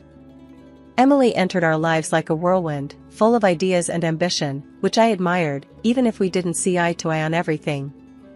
"Mom, I want you to meet Emily," Jack had said, his eyes shining with that look of love I hadn't seen in a long while. "I think she's the one." I remember meeting her for the first time. She was outspoken, a stark contrast to the quiet steadiness of my Jack. "Pleased to meet you, Mrs. Thompson," she'd said, offering me a firm handshake that somehow felt more like a challenge than a greeting. I smiled, trying to ease the tension. "Call me Maggie, dear. Mrs. Thompson makes me feel like I'm still in the classroom." She laughed, but it didn't quite reach her eyes. "All right, Maggie it is. Jack's told me so much about you." Those early days were a mix of getting to know Emily and adjusting to the new dynamics she brought into our family. Jack was smitten, and I, despite my reservations, hoped for the best. Emily would often come to me for advice, especially when it came to Jack. "Maggie, what does Jack like to eat?" "I want to surprise him," Emily asked one afternoon, her tone softer, almost vulnerable. I found myself warming to her in those moments. "He loves beef stew, the way his dad used to make it. I can show you if you like." And so, we cooked together, a tentative peace forming between us. But it wasn't always easy. Emily had strong opinions, especially about how Jack should be advancing his career, which often led to heated discussions. "Jack needs to be more ambitious, Maggie," Emily would say, her frustration evident. "He's too comfortable here, too stuck in his ways." I'd bristle at her words, defending my son. "Jack's doing just fine. He's building his life, his way. Not everyone needs to chase after money and status." She'd sigh, rolling her eyes. "You don't get it. We need more if we're going to make something of ourselves." Despite these clashes, I saw how she pushed Jack, how they grew together. When Jack landed a well-paying job and later started his own business, I couldn't help but feel a grudging respect for Emily's drive. Yet, as their fortunes changed, so did our relationship. The visits became less frequent, the conversations more strained. Emily's requests for my help or advice dwindled until they stopped altogether. I missed my granddaughter terribly in those days. Lily was a bright spark, always eager to learn, to explore. I cherished the moments she'd spend with me, her laughter filling the house with joy. "Why doesn't Grandma come over anymore?"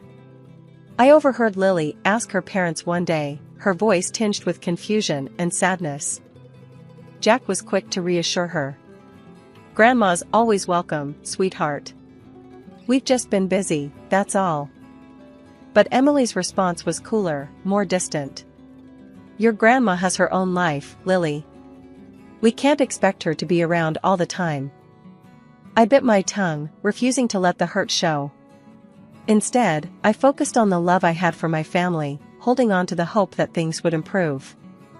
It was Lily's 10th birthday, a milestone I'd been looking forward to for months. I had a special gift picked out, a book of fairy tales I knew she'd love, each story carefully chosen to spark that bright imagination of hers. But then, the unexpected happened. I didn't get an invite to the party. Not a call, not a message, nothing. It was as if I'd suddenly become invisible to them. Puzzled and hurt, I picked up the phone and dialed Jack's number. He answered on the second ring, his voice cheerful yet harried. "Hey, Mom. What's up?" "Jack, I was just wondering about Lily's birthday. Is there a party planned?" I tried to keep my voice light, but a note of disappointment must have crept in. There was a pause, then, "What do you mean?" "Emily sent you an invite weeks ago. She said you told her you couldn't make it. Said you had other plans?" My heart sank. "No, Jack, that's not true. I didn't receive anything. I wouldn't miss Lily's birthday for the world." I could hear the confusion in his voice as he replied, "That's weird. I'm sure there's been some misunderstanding. I'll talk to Emily and get back to you." But he never did get back to me about it. The next day, through the grapevine of small-town gossip, I found out the party was happening at their house, not out of town as I'd been led to believe. Feeling a mix of anger and sadness, I decided not to confront them about it. Instead, I dropped off the gift at their doorstep early in the morning, hoping Lily would at least know I'd thought of her. A few days after the party, I bumped into Karen, a neighbor, at the grocery store. She was all too eager to spill the details of the party, not realizing I hadn't been there. "Oh, Maggie, it was such a lovely do. Emily outdid herself this time. Shame you couldn't make it, though. Lily kept asking for you." Karen chattered on, unaware of the hurt her words inflicted. I forced a smile, thanking her for the update, and quickly made my excuses to leave. The walk home felt longer than usual, each step heavy with the weight of betrayal. The situation gnawed at me until I couldn't take it anymore. I needed answers. So, I called Jack again, this time more determined. "Jack, we need to talk about Lily's birthday," I said, cutting straight to the chase. There was a heavy sigh on the other end. "Mom, now's not a good time. We're swamped with orders at work, and Emily's not been feeling great." I persisted. "I understand, but I need to know why I was told the party was somewhere else when it wasn't. Why was I lied to, Jack?" There was a long pause, then Jack's voice, weary and a bit defensive. "Mom, it's just. Emily thought it would be easier this way. She felt the dynamics have been a bit off lately and didn't want any awkwardness at the party." I felt a rush of anger and disbelief. "So, you decided to exclude me? To lie to me? Is that how we're solving problems now?" "Mom, I'm sorry. I didn't know what else to do. Emily, she's got a way of seeing things, and sometimes it's just easier to go along with it." He tried to explain, sounding exhausted. I was too hurt to argue further. "I see. Well, I hope it was worth it. I hope lying to your mother and excluding her from her granddaughter's birthday felt easier for you." "Mom, please." Jack's voice cracked a little. "It's not like that. But I didn't want to hear any more excuses. "I have to go, Jack. We'll talk some other time." Hanging up, I felt a mixture of sadness, anger, and resignation. It was clear that my relationship with Emily, and now perhaps even with Jack, was more fractured than I'd realized. After the birthday mess, things went quiet. Too quiet. My house, cozy as it is, started feeling too big, too empty. That's when I decided to get myself a little company. A small dog, a bundle of energy and love. Named him Buster. The moment I laid eyes on him, I knew he was the one to fill the house with life again. I couldn't wait to tell Lily about Buster. She's always loved animals, and I thought this might just be the thing to get her to visit. Picking up the phone, I dialed their number, heart racing a bit as it rang. "Grandma." Lily's voice, bright and cheerful, filled my ears the moment she picked up. "How are you?" "Doing just fine, love. Guess what? I've got a surprise for you." "A little dog named Buster," I said, unable to keep the excitement from my voice. "Really? A dog? That's awesome. I want to see him. Can I come over? Her enthusiasm was music to my ears. Of course, sweetheart. Anytime you want, I replied, feeling a warmth spread through me.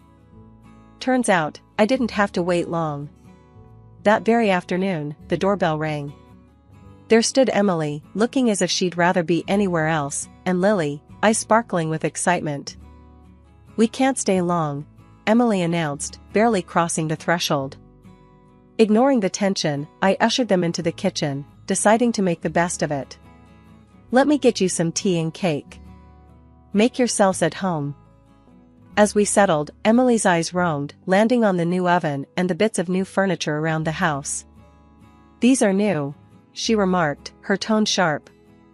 Who bought them for you? My son did, for my birthday, I replied, trying to keep my voice neutral. Her face turned a shade redder, anger flashing in her eyes.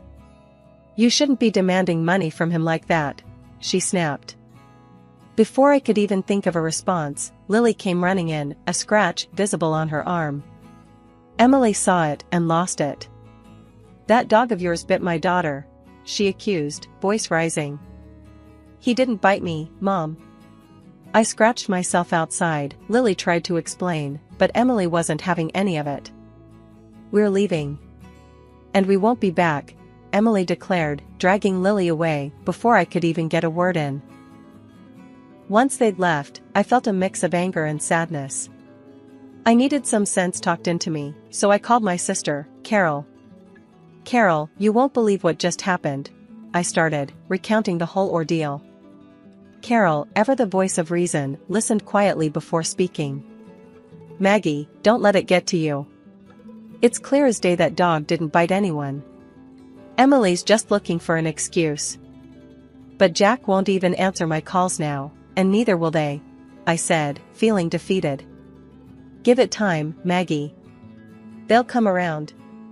And if they don't, well, you've got Buster and me. We're your family too, you know, Carol replied, her voice firm yet comforting.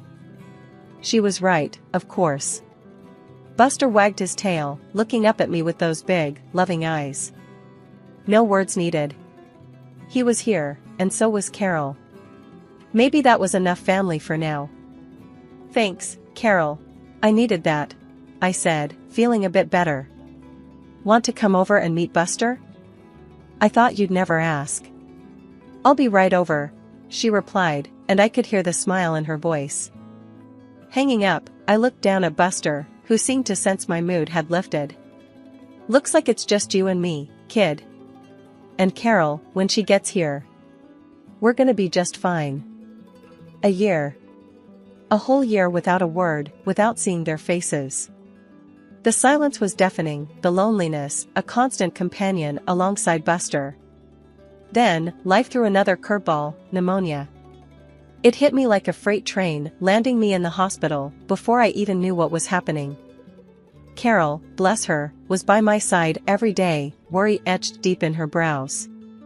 Lying there, hooked up to machines that beeped and hummed, I felt the weight of the year's silence heavier than ever. Carol, can you call Jack for me?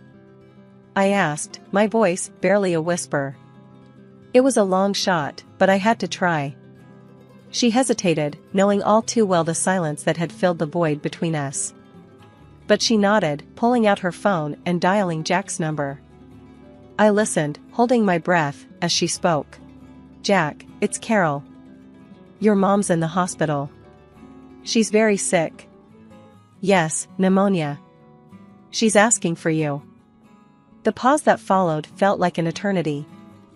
Then, I heard him, his voice distant but clear. I'll come now. True to his word, Jack arrived at the hospital, a storm of emotions playing across his face. He approached my bed, taking my hand in his, eyes brimming with unshed tears. Mom, I'm so sorry. I should have been here. He started, his voice breaking. I've been such a fool. I could barely speak, my illness and the emotion of the moment rendering me weak.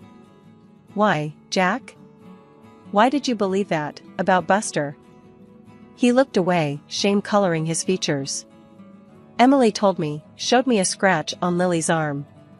Said Buster attacked her. I was angry, hurt. I thought you'd. I don't know. I just. Listening to him, it was clear how deeply the lie had cut, driving a wedge between us. Jack, you know Buster. He wouldn't hurt a fly. I know now, Mom. I saw him, he's gentle. Emily, she lied to me. I'm so sorry. I should have known better. He admitted, his voice laced with regret. The admission, the apology, it was bittersweet. My heart ached for the lost time, for the pain we'd both endured because of a lie. Jack, it's okay. We're here now. That's what matters, I said, squeezing his hand, offering forgiveness, because holding on to anger would only prolong the pain. He nodded, wiping away a tear. I'm going to make this right, Mom. I promise. Hearing those words, feeling his hand in mine, I believed him. Maybe this was the start of mending what had been broken, of healing not just my body, but our family too. Things were just starting to look up when out of nowhere, trouble came knocking again. This time, it wore a suit and called itself a lawyer, claiming to represent Jack. The voice on the phone was all business, saying he needed me to sign some documents, because Jack was abroad and in a bind. Something about the whole thing smelled fishy to me.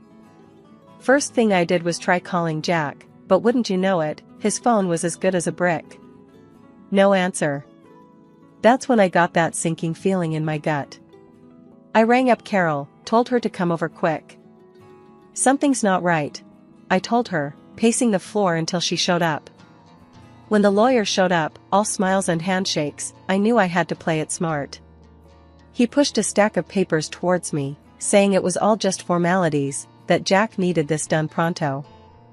I'd like a minute to read these, if you don't mind, I said, trying to buy some time. Oh, there's no need to worry. It's all straightforward, he assured me, but I wasn't buying what he was selling. I needed Carol to get a look at these documents without him hovering, so I suggested a little stroll in the garden. Let's get some fresh air, then I'll sign, I proposed. To my surprise, he agreed. While we were outside, Carol was inside, snapping pictures of the documents with her phone. Turns out, those papers were nothing short of a nightmare. They were trying to get me to sell my house for peanuts and ship off to a nursing home, claiming I was too sick to take care of myself. Before I could process it all, Emily stormed in, red-faced and yelling like a banshee. Just sign the damn papers, Margaret. Don't make this harder than it has to be. I stood my ground, refusing to be bullied. I'm not signing anything until I talk to Jack, I said firmly.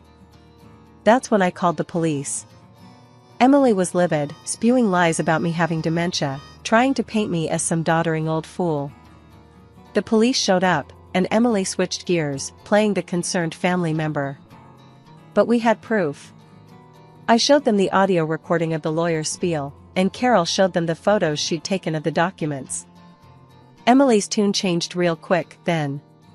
The police took her in for questioning, and the whole house of cards she'd been building came tumbling down. After the fiasco with the lawyer and Emily's plot being foiled, things started moving quickly. The police had enough evidence to start unraveling the tangled web of lies that had been spun around me. But the real turning point came when Jack finally got back from his trip abroad. He was shocked to learn about the chaos that had unfolded in his absence. Jack came straight to my house, a mix of worry and anger clouding his face. Mom, I just landed and heard about what happened. Can you fill me in on everything? I sighed, looking at my son, seeing the confusion and hurt in his eyes. Jack, it's been a mess. That lawyer, the one Emily hired, tried to trick me into signing away the house.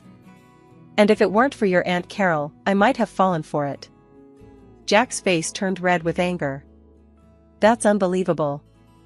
Emily told me she was just taking care of some family business while I was gone. I had no idea she was plotting something like this. Carol, who had been a rock throughout this ordeal, chimed in. We caught everything on tape, Jack. And I took pictures of the documents they tried to get Maggie to sign. It's clear as day what their intentions were. Jack shook his head in disbelief. I can't believe she'd go this far. To think, she used our daughter to further her lie. I'm going to confront Emily about this. She needs to explain herself. The confrontation between Jack and Emily was inevitable. He left our house, determined to get to the bottom of things. When he returned, he was alone, his expression somber. Mom, Emily, she admitted to everything. Said she felt cornered, that she didn't know what else to do. I told her it's over. We're getting a divorce. I can't be with someone who'd put my own mother through something like this. Hearing Jack's words, I felt a mix of relief and sorrow. Relief that the truth was finally out, but sorrow for the pain my son was going through. Jack, I'm so sorry it's come to this. But I'm proud of you for standing up for what's right. Jack nodded, pulling me into a hug. I should have listened to you sooner, Mom. I'm just glad you're okay. In the days that followed, we worked on healing the rifts that had formed. Jack was a frequent visitor, often bringing Lily along, who was overjoyed to spend time with Buster and me. The ordeal had brought us closer, reminding us of the importance of family and truth. After the storm comes the calm. That's how it felt once everything with Emily was settled. Jack got the divorce finalized, and though it was a tough period for him and Lily, they started to find their rhythm again. Life at the house felt fuller, happier with their frequent visits. It was like we were all breathing a bit easier, ready to welcome whatever came next with open arms. One sunny afternoon, as I watched Jack and Lily playing with Buster in the garden, I realized how much things had changed. Jack walked over, settling down beside me with a sigh. Mom, I've been thinking, he started, watching Lily throw a ball for Buster. I want to start fresh, maybe even move closer to you. What do you think? I smiled, the idea warming my heart. I think that's a wonderful idea. Having you and Lily nearby would be a dream come true. Lily ran over, breathless and laughing. Grandma, did you see how fast Buster is? Her eyes sparkled with joy, so much like her father's. I sure did, sweetheart.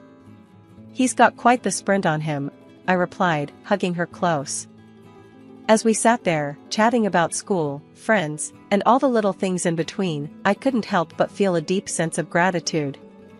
The ordeal we'd gone through had somehow brought us closer, strengthening the bond between us. Later that week, Carol dropped by for her usual visit. Over cups of tea, we reflected on the past few months. As the days turned into weeks, and the weeks into months, our lives found a new normal. Jack and Lily did move closer, just a few streets away, making spontaneous visits a regular occurrence. The laughter and love that filled my home were a balm to my soul, healing old wounds and bridging any gaps that had formed.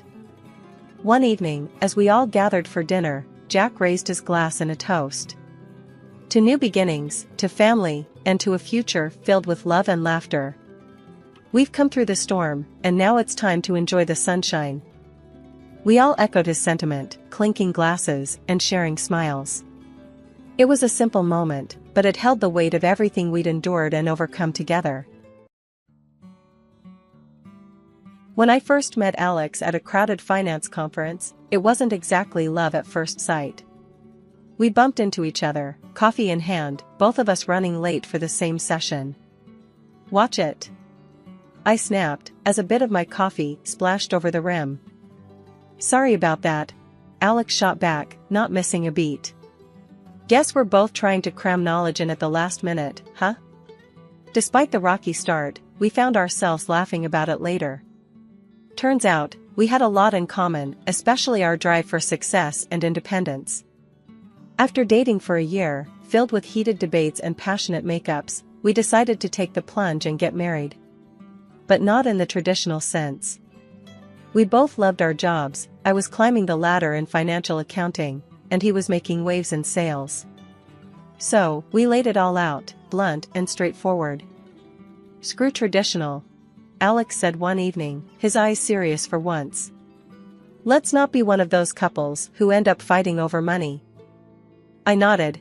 Yeah, let's do a prenup. Keep what's yours, I'll keep what's mine. If things go south, we walk away clean. The decision to sign a prenuptial agreement was less about distrust and more about mutual respect for our hard-earned careers. We didn't want the potential mess of untangling assets if things didn't work out. Plus, it felt good knowing we both entered the marriage as equals. Splitting the bills was a no-brainer. 50-50, Alex agreed. And no whining about who spends more on groceries. I laughed at that. Deal, but you're not getting out of housework. I'm not your maid. Fair enough, he conceded. But I don't do windows. That's how we started our married life, on a foundation of honesty, equality, and a touch of humor. We opened a joint account, strictly for shared expenses, rent, utilities, and those occasional fancy dinners to celebrate our wins. It was a system that worked perfectly for us, allowing us to maintain our financial independence while building a life together. Our biggest achievement came when we finally saved enough to buy an apartment right in the city center. It was a dream come true.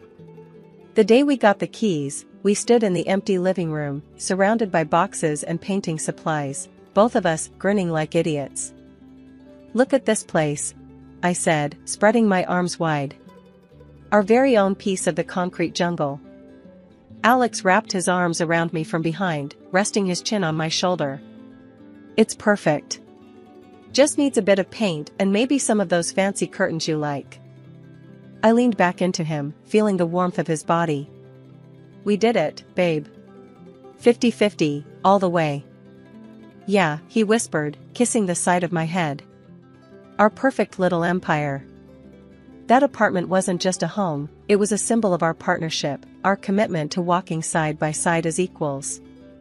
We were thrilled, basking in the glow of our joint achievement, blissfully unaware of the challenges that lay ahead. But in that moment, everything felt possible. We had each other, and that was all that mattered. Life with Alex started off on cloud nine. We were the perfect team, or so I thought. We were both climbing our career ladders, supporting each other, or at least that was the plan. Things started changing when Alex's mom, Mrs. Thompson, began dropping by more often. I never really clicked with her. She had this old-school vibe about women's roles, and me working full-time didn't sit well with her. One evening, as I was slogging through spreadsheets, Alex and his mom were in the living room, whispering. I could hear bits and pieces, her voice sharper than a knife's edge. I finally took a break and walked in, just in time to hear Mrs. Thompson say, Emma's always buried in her work. Doesn't she know a wife should care for her husband? Alex, bless him, tried to play peacemaker. Mom, things are different now. Emma's job is important to her, and it helps us out a lot. But Mrs. Thompson wouldn't have it. Back in my day, we knew our priorities. Your wife should be at home, making sure you're looked after, not glued to a computer screen. I couldn't bite my tongue any longer. Mrs. Thompson, I respect your views, but times have changed. I'm not just going to sit at home. Alex and I agreed on this lifestyle before we got married. Alex chimed in, trying to smooth things over. Yeah, Mom, we're doing things differently. We're partners in everything. Mrs. Thompson scoffed. Partners? A woman's place is in the home, not competing with men. Look at your sister, a proper woman, caring for her family. That hit a nerve. Being a proper woman doesn't mean giving up on my career or ambitions. I shot back, my patience wearing thin. The conversation ended with Mrs. Thompson huffing. Well, I just hope you know what you're doing. A family needs more than money. After she left, Alex and I had a heart-to-heart. Babe, you know I'm on your side, right? He said, taking my hands in his. My mom's from a different time. We'll do things our way. I nodded, wanting to believe him. I know, Alex. But it's not just about your mom. It's about us sticking to our guns, making sure we're on the same page. He hugged me. Always, Em. We're in this together. But that conversation with Mrs. Thompson was just the start. Her visits became more frequent, her comments more pointed. And each time, Alex's assurances seemed to lose a bit of their strength. I started to feel like I was on my own, defending our choices, our lifestyle. It wasn't long before this tension spilled over into other parts of our life. The apartment that had been our happy place, our sanctuary in the city center, started to feel less like home. We were thrilled when we bought it, our own little slice of the city.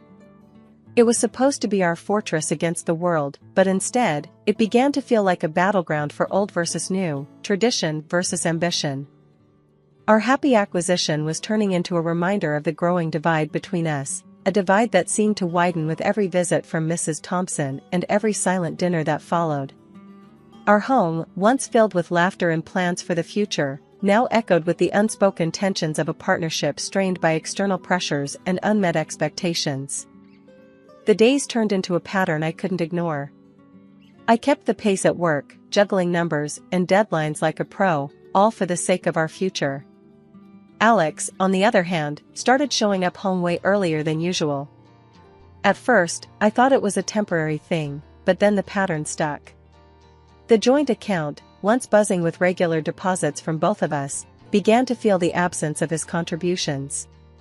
And then, they stopped altogether. One evening, I decided it was time to address the elephant in the room. Alex, we need to talk about the joint account. What's going on? I asked, trying to keep my tone neutral. He sighed, a bit too heavily. Babe, sales have been in the dumps. I'm not making as much as before. It's a tough time at work. I wasn't panicking, we had savings, and my job was stable. Okay, I get that. Things are rough everywhere. But since you're home early now, maybe you could help out more around here? I suggested, hoping he'd see the logic. Alex, sprawled on the sofa, phone in hand, didn't even bother looking up. Help out? Like how? I was flabbergasted. You know, household stuff. Cooking, cleaning. We're a team, right? He finally looked at me, his expression a mix of disbelief and annoyance. Emma, come on. You know that stuff's your department. I've got enough on my plate. My jaw dropped. My department? What century are you living in, Alex? I'm working just as hard, if not harder. I thought we agreed to share responsibilities. He shrugged, his attention already drifting back to his phone. That's different. You're better at it, anyway. That hit me like a slap. I was counting on an equal partnership, not this outdated script he was suddenly following. I can't believe what I'm hearing. Is this really how you see our marriage? Alex let out a frustrated sigh. Why are you making such a big deal out of this? It's just how things are. Just how things are? I repeated, my voice rising. No, Alex. That's not how we agreed to things. I'm out there busting my ass every day, same as you, or at least I thought so. And then I come home to a second shift, because you've decided you're too good for woman's work? He didn't respond, just kept his eyes on his phone, and that silence said everything. I was seething, hurt, and suddenly very alone in what I thought was a partnership. This wasn't the deal. This wasn't the man I thought I married. We were supposed to be equals, but here I was, feeling like I'd somehow been demoted in my own home. The morning sun barely crept through the curtains when I realized the alarm hadn't gone off. In a frenzy, I scrambled out of bed, my heart racing against the clock. Alex, ever so calm, was sprawled on the couch, his eyes glued to his phone, seemingly oblivious to the chaos. Alex, I pleaded, half-dressed and struggling to find my other shoe. I'm running late, and it's going to be a marathon day at work. Can you please handle dinner tonight? My voice was a mix of hope and desperation, clinging to the slim chance he'd step up. He spared me a brief glance, his attention tethered to the screen. Yeah, he mumbled, a noncommittal grunt that did little to assure me. Got it, dinner. Sure. I paused, the knot in my stomach tightening. You mean it, right? Because last time, the memory of coming home to an empty table flashed in my mind, a silent testament to forgotten promises. Alex's annoyance was palpable as he cut me off. I said yes, didn't I? Go on, don't worry about it. His dismissive wave was the final nudge out the door, leaving me to rush into the day with a heavy heart. The hours at work were a blur, each task piling atop the next, leaving no room for breath or thought. By the time evening wrapped its fingers around the city, I was spent, my body and mind crying for respite. The thought of coming home to a warm meal offered a glimmer of comfort in the exhausting routine my life had become. But the apartment greeted me with silence, an eerie echo of my solitude. The kitchen, untouched, bore no signs of a meal prepared, the table as barren as it had been that morning. Confusion gave way to a sinking realization as I noted Alex's absence. With a trembling hand, I dialed his number, each ring a beat in the mounting dread. His voice, slurred and distant, pierced the quiet. Yeah? Where are you? I thought you were going to handle dinner. I managed, my voice a mix of frustration and disappointment. His laugh, a sound I once adored, now felt like a sharp jab. Nah, decided to crash at my sister's. You know, where a real dinner happens. Not like our place, eh? The word stung, a cruel reminder of the chasm between us. So, my working late to support us makes our home less of a home? Is that it, Alex? My voice cracked, the hurt spilling over. Look, Emma, it's not just about dinner. It's about feeling appreciated, you know? Like someone actually cares I'm there. His words, thick with accusations and alcohol, laid bare the fissures in our marriage. The line went dead, but the silence that followed was anything but peaceful. I stood in the middle of our kitchen, a room that once felt like the heart of our home, now just a hollow space. The tears came then, unbidden and relentless, mourning not just a missed meal, but the love and partnership I thought we had. The tension between Alex and me had been simmering just below the surface, but the events of the past few weeks had turned up the heat, threatening to boil over at any moment. The day it all came to a head was like any other, with the weight of unresolved grievances hanging heavy in the air. I had just walked in from another grueling day at work, my mind a whirlwind of numbers and deadlines, when I noticed the mail scattered on the kitchen counter. Among the usual bills and flyers, a statement from our joint account caught my eye. The balance was far lower than it should have been. Heart pounding, I rifled through the transactions, my confusion turning to disbelief and then to anger as one entry stood out, a large withdrawal made by Alex. Alex! I called out, my voice sharper than I intended. He emerged from the living room, phone in hand, a look of feigned innocence plastered on his face. What's up? He asked, trying to keep his tone light. I slammed the statement on the counter, pointing at the damning entry. What is this? Why did you take out so much money without talking to me first? He shrugged, a casual dismissal that fueled my frustration. Oh, that. Just had to cover some expenses, you know how it is. Expenses? I echoed, incredulous. For what? And why didn't you discuss it with me? He sighed, the facade of nonchalance slipping. Look, Emma, I needed a new car. The old one's been acting up, and I got a good deal on this one. A new car? With our savings? I was struggling to keep my voice steady, the betrayal stinging more than the financial loss. We're supposed to be saving for our future, not squandering it on impulsive buys. Alex's patience was wearing thin. Impulsive? I think I deserve a little something for myself, don't you? It's not like I'm asking for much. Not asking for much? I could hardly believe what I was hearing. You're making decisions with our money, our future, without even a thought for me. Where's the partnership in that? The room charged with tension, our frustrations boiling over into a heated argument that left us both spent and angry. The distance between us felt insurmountable, the divide widened by every harsh word and accusation. As we stood there, the air thick with unsaid things, the phone rang, slicing through the silence like a knife. I answered, my voice raw from shouting. It was Mrs. Thompson, her tone sharp and accusing from the get-go. Emma, what's this I hear about you denying Alex a simple pleasure? A man works hard, he deserves to enjoy the fruits of his labor. I was stunned into silence for a moment, disbelief giving way to anger. Mrs. Thompson, with all due respect, this is between me and Alex. And for the record, he didn't work hard for this. It was our savings, for our future.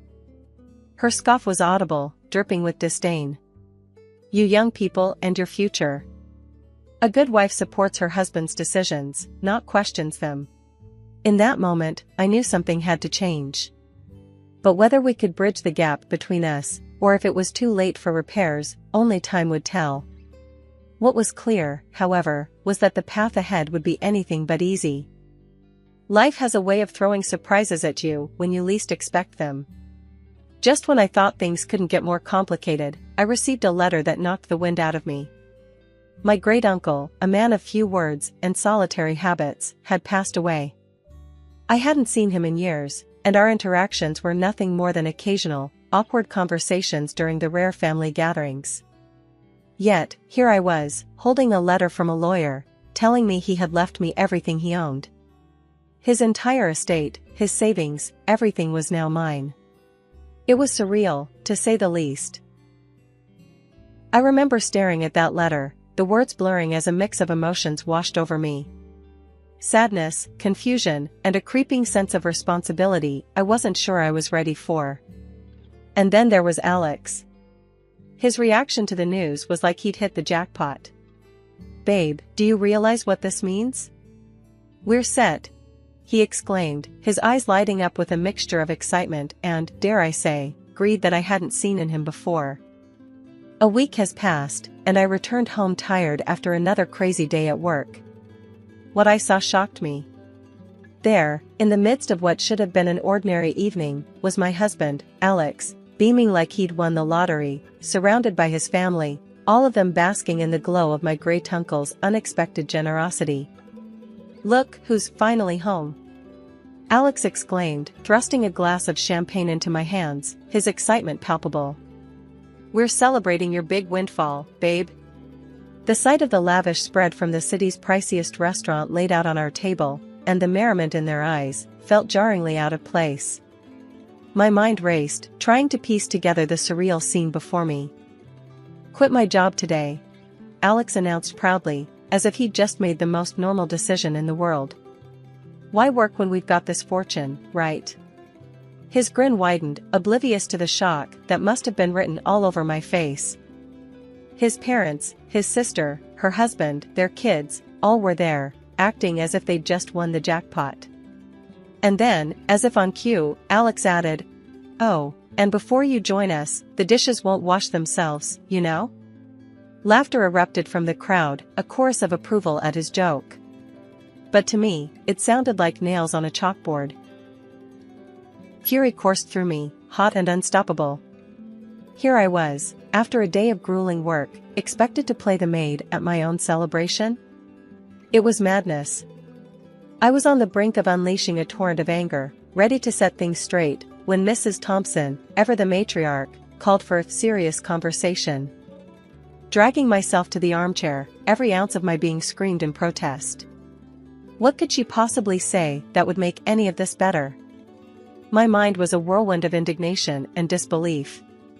Were they really so oblivious to the audacity of their actions? Did they see me as nothing more than a benefactor for their whims? As the absurd proposal hung in the air, courtesy of my mother-in-law, suggesting we use my inheritance to build a colossal house for what felt like the entire clan, I could only stare in disbelief. The idea that not only would we all live together, but that this would somehow excuse the entire family from ever working again, was ludicrous. Alex, beaming as if he'd just unveiled the master plan of the century, chimed in. "Think about it, babe. We'd never have to worry about anything ever again." The room was filled with nods and murmurs of agreement, as if they'd all been let in on the plan before this moment. As I looked around at these people, my supposed family, I felt more like an outsider than ever. Breaking the celebratory bubble, with a voice steadier than I felt, I said, "I'm filing for divorce." The room fell silent, the air thick enough to cut with a knife. Alex's smile faltered, his parents' jaws dropped, and his sister's glass of champagne paused midway to her lips. My mother-in-law, always quick on her feet, laughed dismissively. "Oh, darling, even if you do, the law's on our side. Alex gets half of everything you've got." Her smug assurance was the last straw. "Actually," I countered, a bitter laugh escaping me, "our prenup says otherwise. Alex gets nothing of mine if we divorce." The shock that rippled through the room was palpable, their wide eyes meeting my firm gaze. "And another thing," I continued, my voice gaining strength. "I'll be taking all the furniture, every appliance, everything I paid for. And Alex, you'll be hearing from my lawyer about the unpaid bills and expenses you've conveniently ignored." The fantasy bubble they'd been living in burst right then and there. One by one, I watched as their faces fell, the realization that their free ride was over dawning on them. Without another word, I ushered them towards the door, their protests and pleas falling on deaf ears. As the door closed behind the last of them, the silence that enveloped the apartment was suffocating. Yet, beneath it all, a sense of relief began to wash over me. I was free from the expectations, the manipulations, and the sheer audacity of a family that saw me not as a person, but as a means to an end. After the dust settled on the courtroom battles and the ink dried on the divorce papers, I started anew in the house my great-uncle left me. It was a fresh start, a chance to rebuild my life on my terms, free from the constraints of a marriage that had become suffocating. Alex, now living with his parents, found himself grappling with the realities of a day-to-day life that required him to work, really work, for the first time in a long while. Every so often, he'd call me, his voice tinged with a desperation I hadn't heard before. "Come on, can't we just wipe the slate clean and start over?" he'd plead, the echoes of his once confident demeanor replaced by uncertainty. His mother, too, took to calling me, her tone uncharacteristically sweet, a stark contrast to the sharpness I'd grown accustomed to. "Dear, wouldn't you reconsider? For the family's sake?" she'd coo, as if the words could erase the past and mend what had been broken. Each time, I couldn't help but laugh, a sound of freedom and relief. "No, thank you," I'd reply, my voice steady and sure. "I'm quite happy with where I am now." And happy I was. With the chains of a loveless marriage behind me, I found joy in the simple things. I traveled, exploring corners of the world I'd only dreamed of seeing. I threw myself into charity work, finding fulfillment in helping those in need, both people and pets alike. The gratitude in their eyes, the genuine smiles, and wagging tails brought a sense of purpose back into my life, a reminder that there was so much good I could do, so much love I could give, without expecting anything in return. The liberation from my old life, from the expectations and demands of others, allowed me to rediscover myself. I was no longer defined by my relationship with Alex or his family. I was my own person, complete and content in my independence. The house my great-uncle left me became more than just a place to live, it was a sanctuary, a space where I could grow, heal, and thrive. It was here, among the memories of a man who had quietly supported me from afar, that I built a life filled with passion, purpose, and peace. As I look back on the journey that brought me here, from the turmoil and strife to the calm and contentment, I'm reminded of the resilience of the human spirit. Life, with all its twists and turns, had led me to this moment of liberation, a testament to the strength within me and the promise of a future filled with endless possibilities. I grew up in a pretty standard family, just me and my folks, living in a small, cozy house at the edge of town. My dad worked the late shifts at the factory, and my mom was a cashier at the local grocery store. Money was tight, but we got by. I was their only kid, and they poured all their love into me, even though I wasn't the easiest child to care for. From a young age, I was always the sickly one, catching colds that seemed to linger for weeks and struggling with a bunch of allergies that kept me indoors more than out. I was thin, way too thin for my age, and my clothes? Well, let's just say fashion was the least of our concerns. School was a battlefield. I tried to blend into the background, but somehow, I always stood out, and not in a good way. My classmate, Sarah, she made sure of that. Sarah was everything I wasn't: popular, pretty, and always dressed like she was about to walk into a photo shoot. One day, trying to dodge the bullies, I was late to class. Slipping into my seat, I hoped for a quiet day. That hope vanished the moment Sarah noticed me.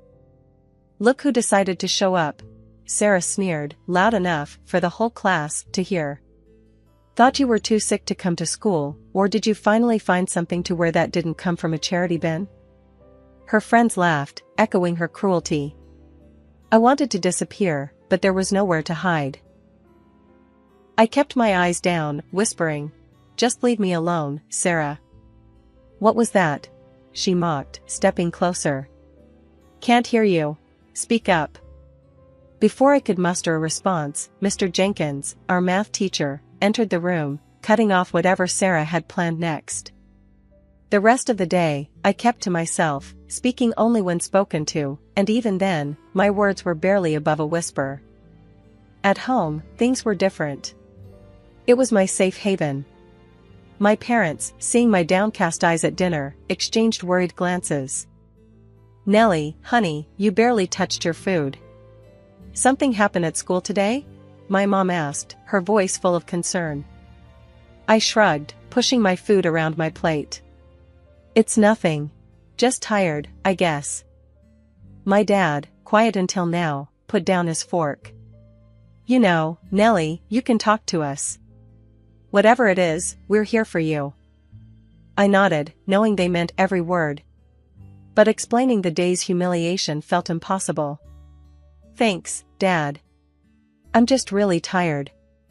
Think I'll head to bed early." Dragging my feet towards the school gates, I braced myself for another day of dodging glares and whispered insults. My backpack felt like it weighed a ton, loaded with textbooks and the heavy dread of facing Sarah and her clique. As I navigated the crowded hallways, trying my best to become invisible, I heard the all-too-familiar voice that made my stomach twist in knots. "Hey, ghost girl, try not to vanish before class starts," sneered Mark, one of Sarah's loyal sidekicks. His nickname for me, a jab at my pale complexion and tendency to keep to myself, echoed off the lockers, drawing snickers from nearby students. I quickened my pace, not daring to look up. "Just ignore him," I muttered to myself, but the words felt hollow. The day's first challenge was surviving homeroom. Mrs. Parker, ever oblivious, droned on about the importance of attendance just as I slipped into my seat at the back. I barely settled in when Sarah, draped in her latest fashionable outfit, sauntered in, her entourage in tow. "Nice of you to join us, Nellie. We were worried you got lost in your closet of hand-me-downs," Sarah quipped loudly, tossing her hair as she passed my desk. A chorus of laughter followed. I clenched my fists, feeling the heat rise to my cheeks. "Just leave me alone," I shot back quietly, more to my desk than to her. "What was that, Nellie? Speak up, we can't hear you," Sarah taunted, turning to face me with a smirk. I shook my head, choosing silence over a battle I couldn't win. The bell rang, a temporary reprieve, but the relief was short-lived. Each class transition felt like running a gauntlet, with Sarah and her crew lying in wait to hurl their next insult or snide comment. Lunchtime was no sanctuary either. I found a secluded spot under an old oak tree, a safe distance from the cafeteria's chaos and cruelty. As I nibbled on my sandwich, thoughts of just disappearing consumed me. "Hey, why you sitting all by yourself here?" a voice interrupted my solitude. I looked up to see Jake, a guy from my English class. He wasn't one of Sarah's crowd, but I was wary all the same. "Just like the quiet," I replied, hoping he'd take the hint and leave me be. He shrugged, unfazed, and sat down beside me. "Suit yourself. Sarah's being a real piece of work, huh?" I was taken aback by his bluntness. "You could say that," I admitted, surprised by my own candor. "Listen, Nellie, you can't let her get to you. She's all talk," Jake said, his tone earnest. I wanted to believe him, to find the strength to stand up to Sarah, but the words felt like a distant dream. "Easier said than done," I mumbled, my gaze fixed on the grass below. The bell, signaling the end of lunch, snapped me out of my reverie. Gathering my things, I offered Jake a small smile. Thanks for, sitting with me. No problem. See you around, Nellie, he said, heading back to the building. The rest of the day passed in a blur. With each class, I counted down the minutes until I could escape back to the safety of my home. But the day wasn't without its lessons. Jake's unexpected kindness was a glimmer of hope, a reminder that not everyone was against me. School had become a nightmare for me, one I couldn't wake up from. Every day was a repeat of the last, dodging insults, hiding from Sarah and her gang, and trying, unsuccessfully, to blend into the background. It wasn't long before the stress of it all started to take a real toll on me. I found myself feeling physically sick, my old ailments flaring up with a vengeance, alongside new ones. Headaches, stomach aches, you name it, I had it. I was a mess, inside and out. One evening, I was curled up on the sofa, a blanket wrapped around me, trying to shake off the latest in a long line of migraines when Grandma came over. She had this way of seeing right through you, and that day was no different. Nellie, this isn't just about being sick, is it? She asked, her voice soft but firm. I tried to shrug it off. I'm fine, Grandma. Just tired. She wasn't having any of it. Nonsense. You're sick, yes, but it's not just physical, is it? It's those kids at school, isn't it? I hesitated, then the floodgates opened. I told her everything about Sarah, the bullying, the constant dread that filled my days. Grandma listened, her expression growing more concerned by the minute. When I finished, she sighed deeply. Nellie, your body is reacting to your stress and anxiety. It's making you ill. All these problems with your classmates are affecting your health. I was stunned. Could my being bullied be the reason I was always sick? Seeing my confusion, Grandma explained further. Stress can have a real, physical impact on your body. It's important we address not just the symptoms, but the cause as well. The next day, Grandma sat down with my parents and me to discuss a plan. It was clear that continuing to attend school wasn't an option, not if things stayed as they were. After much discussion, my parents decided to switch me to distance learning. It was a big change, but one that felt necessary. The difference was night and day. Away from the constant harassment and anxiety, I started to heal. My headaches became less frequent, my stomach settled, and I found myself actually able to concentrate on my studies without the looming shadow of Sarah and her taunts. I was sitting at the kitchen table one afternoon, working through a set of math problems, when Mom came in to make a cup of tea. She watched me for a moment, then said, "You seem different, Nellie. Better. Happier, even." I hadn't really thought about it, but she was right. "I guess I am," I admitted. "It's weird not having to worry about what's going to happen at school every day." Mom nodded, a relieved smile spreading across her face. "I'm just glad to see you feeling better. We should have done this sooner." The transition wasn't without its challenges. I missed the few friends I had, and adjusting to a new way of learning took time. But as days turned into weeks, and weeks into months, I found myself grateful for the change. For the first time in a long time, I felt like I could breathe. One morning, as I logged onto my first virtual class, my mom knocked softly on my door. "Nellie, you okay with this? Missin' your friends?" she asked, peeking in with a concerned look. I paused, considering. "Kinda," I admitted. "But it's better than before. At least I can focus now." She nodded, her eyes softening. "You just shout if you need anything, okay? I'm right downstairs." As the days turned into weeks, I found a rhythm to my new routine. The subjects I used to struggle with began to make sense, thanks to the absence of distractions and the patient guidance of my online teachers. One afternoon, after a particularly successful math session, my dad came home early and found me at my desk. "Look at you, assing your classes without those bullies breathing down your neck," he said with a grin, ruffling my hair. I couldn't help but smile back. Feels weird, Dad.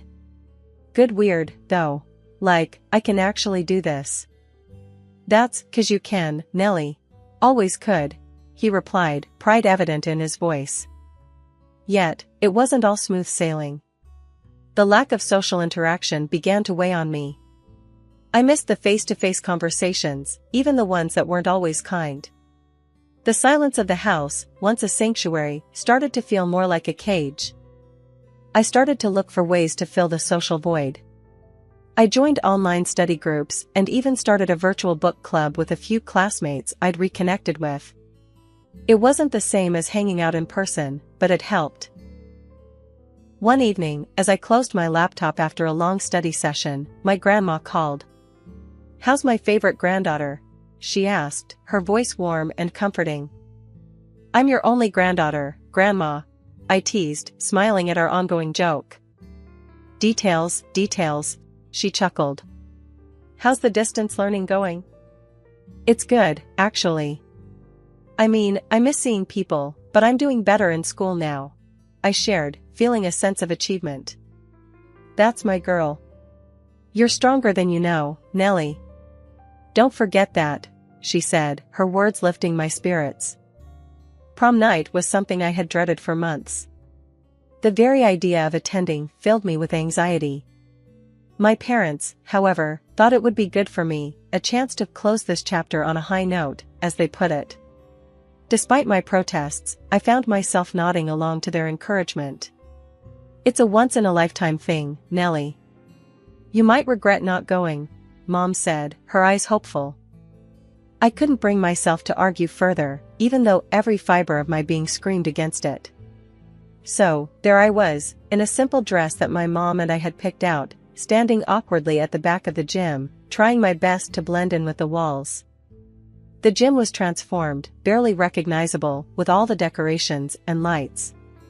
Groups of my classmates, all dressed up, were laughing and dancing, enjoying the night. I couldn't help but feel like an outsider, watching the festivities from my lonely corner. As the evening dragged on, I decided to make a quiet exit. No one would notice I was gone anyway. But just as I was about to slip out, Sarah, in her stunning dress, blocked my path. "Leaving so soon, Nellie? The party's just starting," she sneered, her voice dripping with malice. I tried to step around her, but she shoved me back, a little too forcefully. "Watch where you're going," she hissed, her eyes gleaming with cruelty. The sudden push caught me off guard, and I stumbled, drawing the attention of those nearby. In seconds, I was surrounded by Sarah's friends, their laughter piercing the loud music. "Look at her, can barely stand straight," one of them mocked, pointing directly at me. Sarah leaned in closer, her voice loud enough for her circle to hear. "Guess some things never change, huh, Nellie? Always the clumsy one." I felt my cheeks burn with embarrassment and something else, anger, maybe, or just a deep, aching sadness. "Just leave me alone, Sarah," I managed to say, my voice shaky but loud. "Oh, I will, don't worry. Wouldn't want to ruin my night by spending another minute with you," she retorted, her words like daggers. The group's laughter followed me as I turned and ran, not stopping until I was safely outside, away from their taunting faces. Tears blurred my vision as I made my way home, the night air doing little to cool my flushed cheeks. My parents were waiting up when I got home, their faces lighting up at the sight of me. But as they took in my tear-streaked face and the defeated slump of my shoulders, their smiles faded. "What happened, honey?" Mom asked, rushing over to me. I shook my head, unable to find the words to explain the humiliation and hurt. "I just want to forget tonight ever happened," I whispered, the tears starting again as I let my parents wrap me in their arms, their concern and love a small comfort in the face of my pain. After the prom disaster, I was more than ready to put high school behind me. College was my chance to start fresh, to be someone new. I chose to study medicine, driven by a deep-seated desire to help others, maybe even understand a bit more about my own struggles through learning about the human body and mind. My first day at medical college felt like stepping onto another planet. Everyone was buzzing with excitement, talking about classes and future careers. I found myself outside the main lecture hall, clutching my schedule, when a girl next to me said, "Hey, you look lost too. First year?" "Yeah," I replied, grateful for the conversation. "Nellie," I introduced myself. "I'm Zoe." "Nervous?" "Terrified," I admitted with a laugh. Zoe and I stuck together, finding our way to the lecture hall. Sitting down, I felt a nervous excitement bubble up inside me. This was it, my chance to really make something of myself. As weeks turned into months, I started to come into my own. I was doing well in my classes, even making a few friends. Zoe and I became inseparable, studying together and encouraging each other through the tough exams and endless assignments. Our hard work paid off, and I found myself thriving in a way I never had before. The subject of psychosomatic medicine particularly fascinated me, the idea that the mind could have such a profound effect on the body. It resonated with my own experiences, and I dove into the research with a passion. One day, after presenting a paper I'd written on stress and its physical manifestations, my professor pulled me aside. "Nellie, your work is impressive. Have you considered specializing in this field?" I was taken aback. I hadn't really thought about it. He nodded thoughtfully. "Think about it. You have a knack for understanding the complexities of the human mind and body. It's a rare gift." His encouragement bolstered my confidence, and I began to see a clear path ahead of me. I was going to use my past, my struggles, and turn them into something positive. I was going to help people heal, not just physically but emotionally too. As the years passed, I graduated from medical college with honors, my sights set on specializing in psychosomatic medicine. My family was proud, and I, for the first time in a long time, was proud of myself too. I had turned my life around, and I was ready to face whatever came next with a newfound strength and determination. Zoe hugged me tight on graduation day. "Look at us, we made it." "Yeah, we did," I said, smiling. "Here's to new beginnings." And as we threw our caps into the air, I felt a sense of closure. The hurt and isolation of my past were behind me. Ahead lay a future full of possibilities, a chance to make a real difference. And I was ready for it, more ready than I'd ever been. After pouring years into researching the profound effects of psycho-emotional stress on the body, my work started gaining traction. I'd written extensively on how the turmoil of our minds could physically manifest, leading to real, often severe health issues. Stress, anxiety, the grind of daily life, it all could lead to negative reactions within the body, spiraling into chronic conditions. What fascinated me most was finding ways to reverse or manage these effects by addressing the root, the mind state. This journey of mine caught the eyes and ears of the medical community. Invitations flooded in, asking me to share my findings with peers, specialists, and even skeptics. It wasn't long before my name became somewhat of a buzzword in medical circles, a symbol of a fresh perspective on holistic healing. My big break came when I was invited as a speaker at the annual health conference. The topic I chose, the mind-body connection, psycho-emotional stress and physical health, struck a chord. As I spoke, I could see the realization dawn on many faces. This wasn't just theory, it was reality affecting countless lives. I walked off that stage to a sea of applause, my heart racing not from fear, but exhilaration. I'd overcome my dread of public speaking, facing down an auditorium packed with professionals, and I'd held my own. The buzz from my presentation didn't just end with applause. Post-conference, an invitation came my way that would have seemed unimaginable years ago, a dinner with the who's who of the health sector. Government officials, insurance bigwigs, clinic heads, and industry specialists, all were to be there.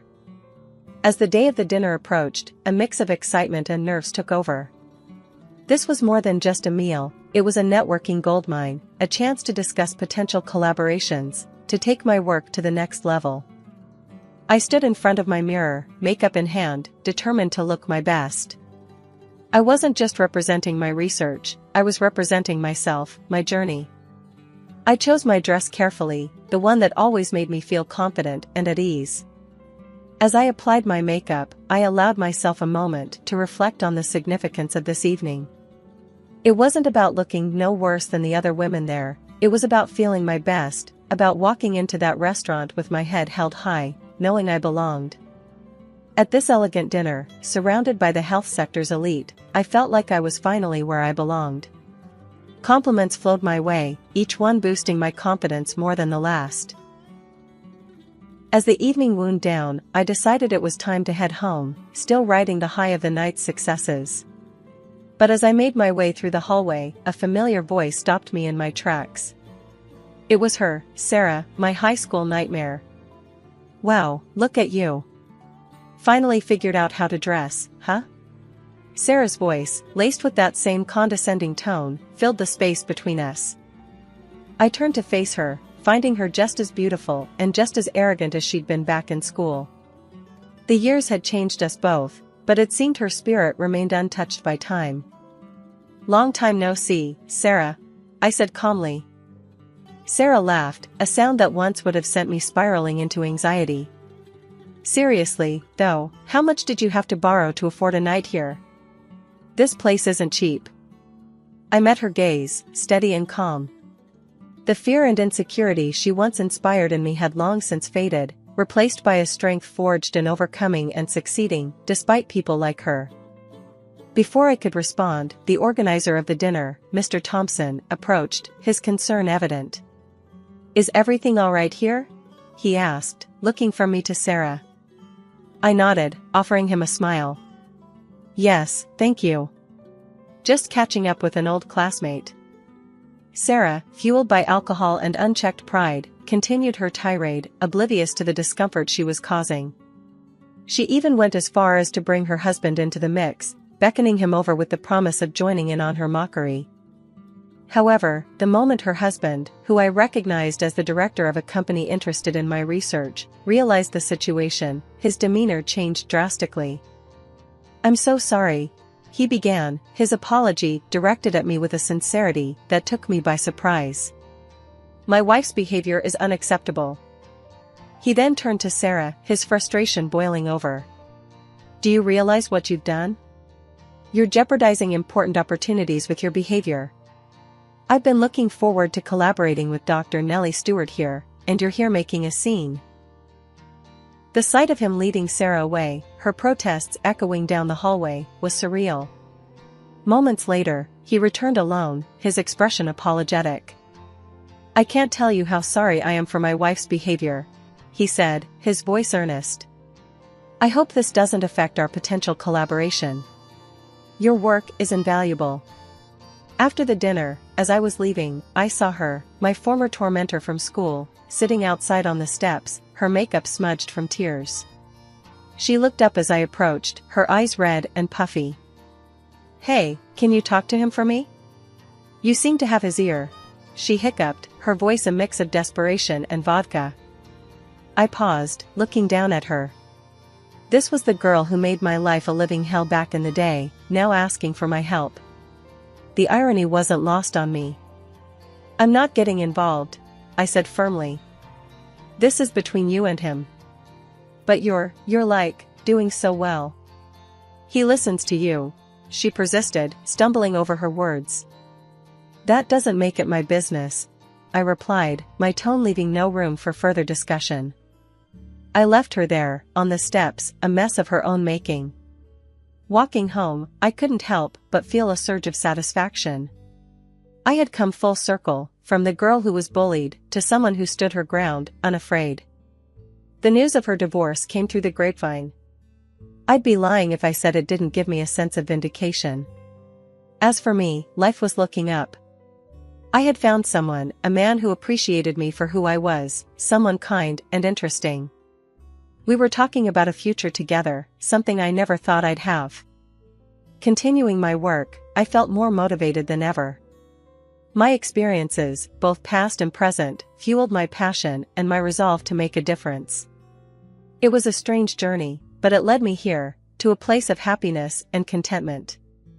And for that, I was grateful.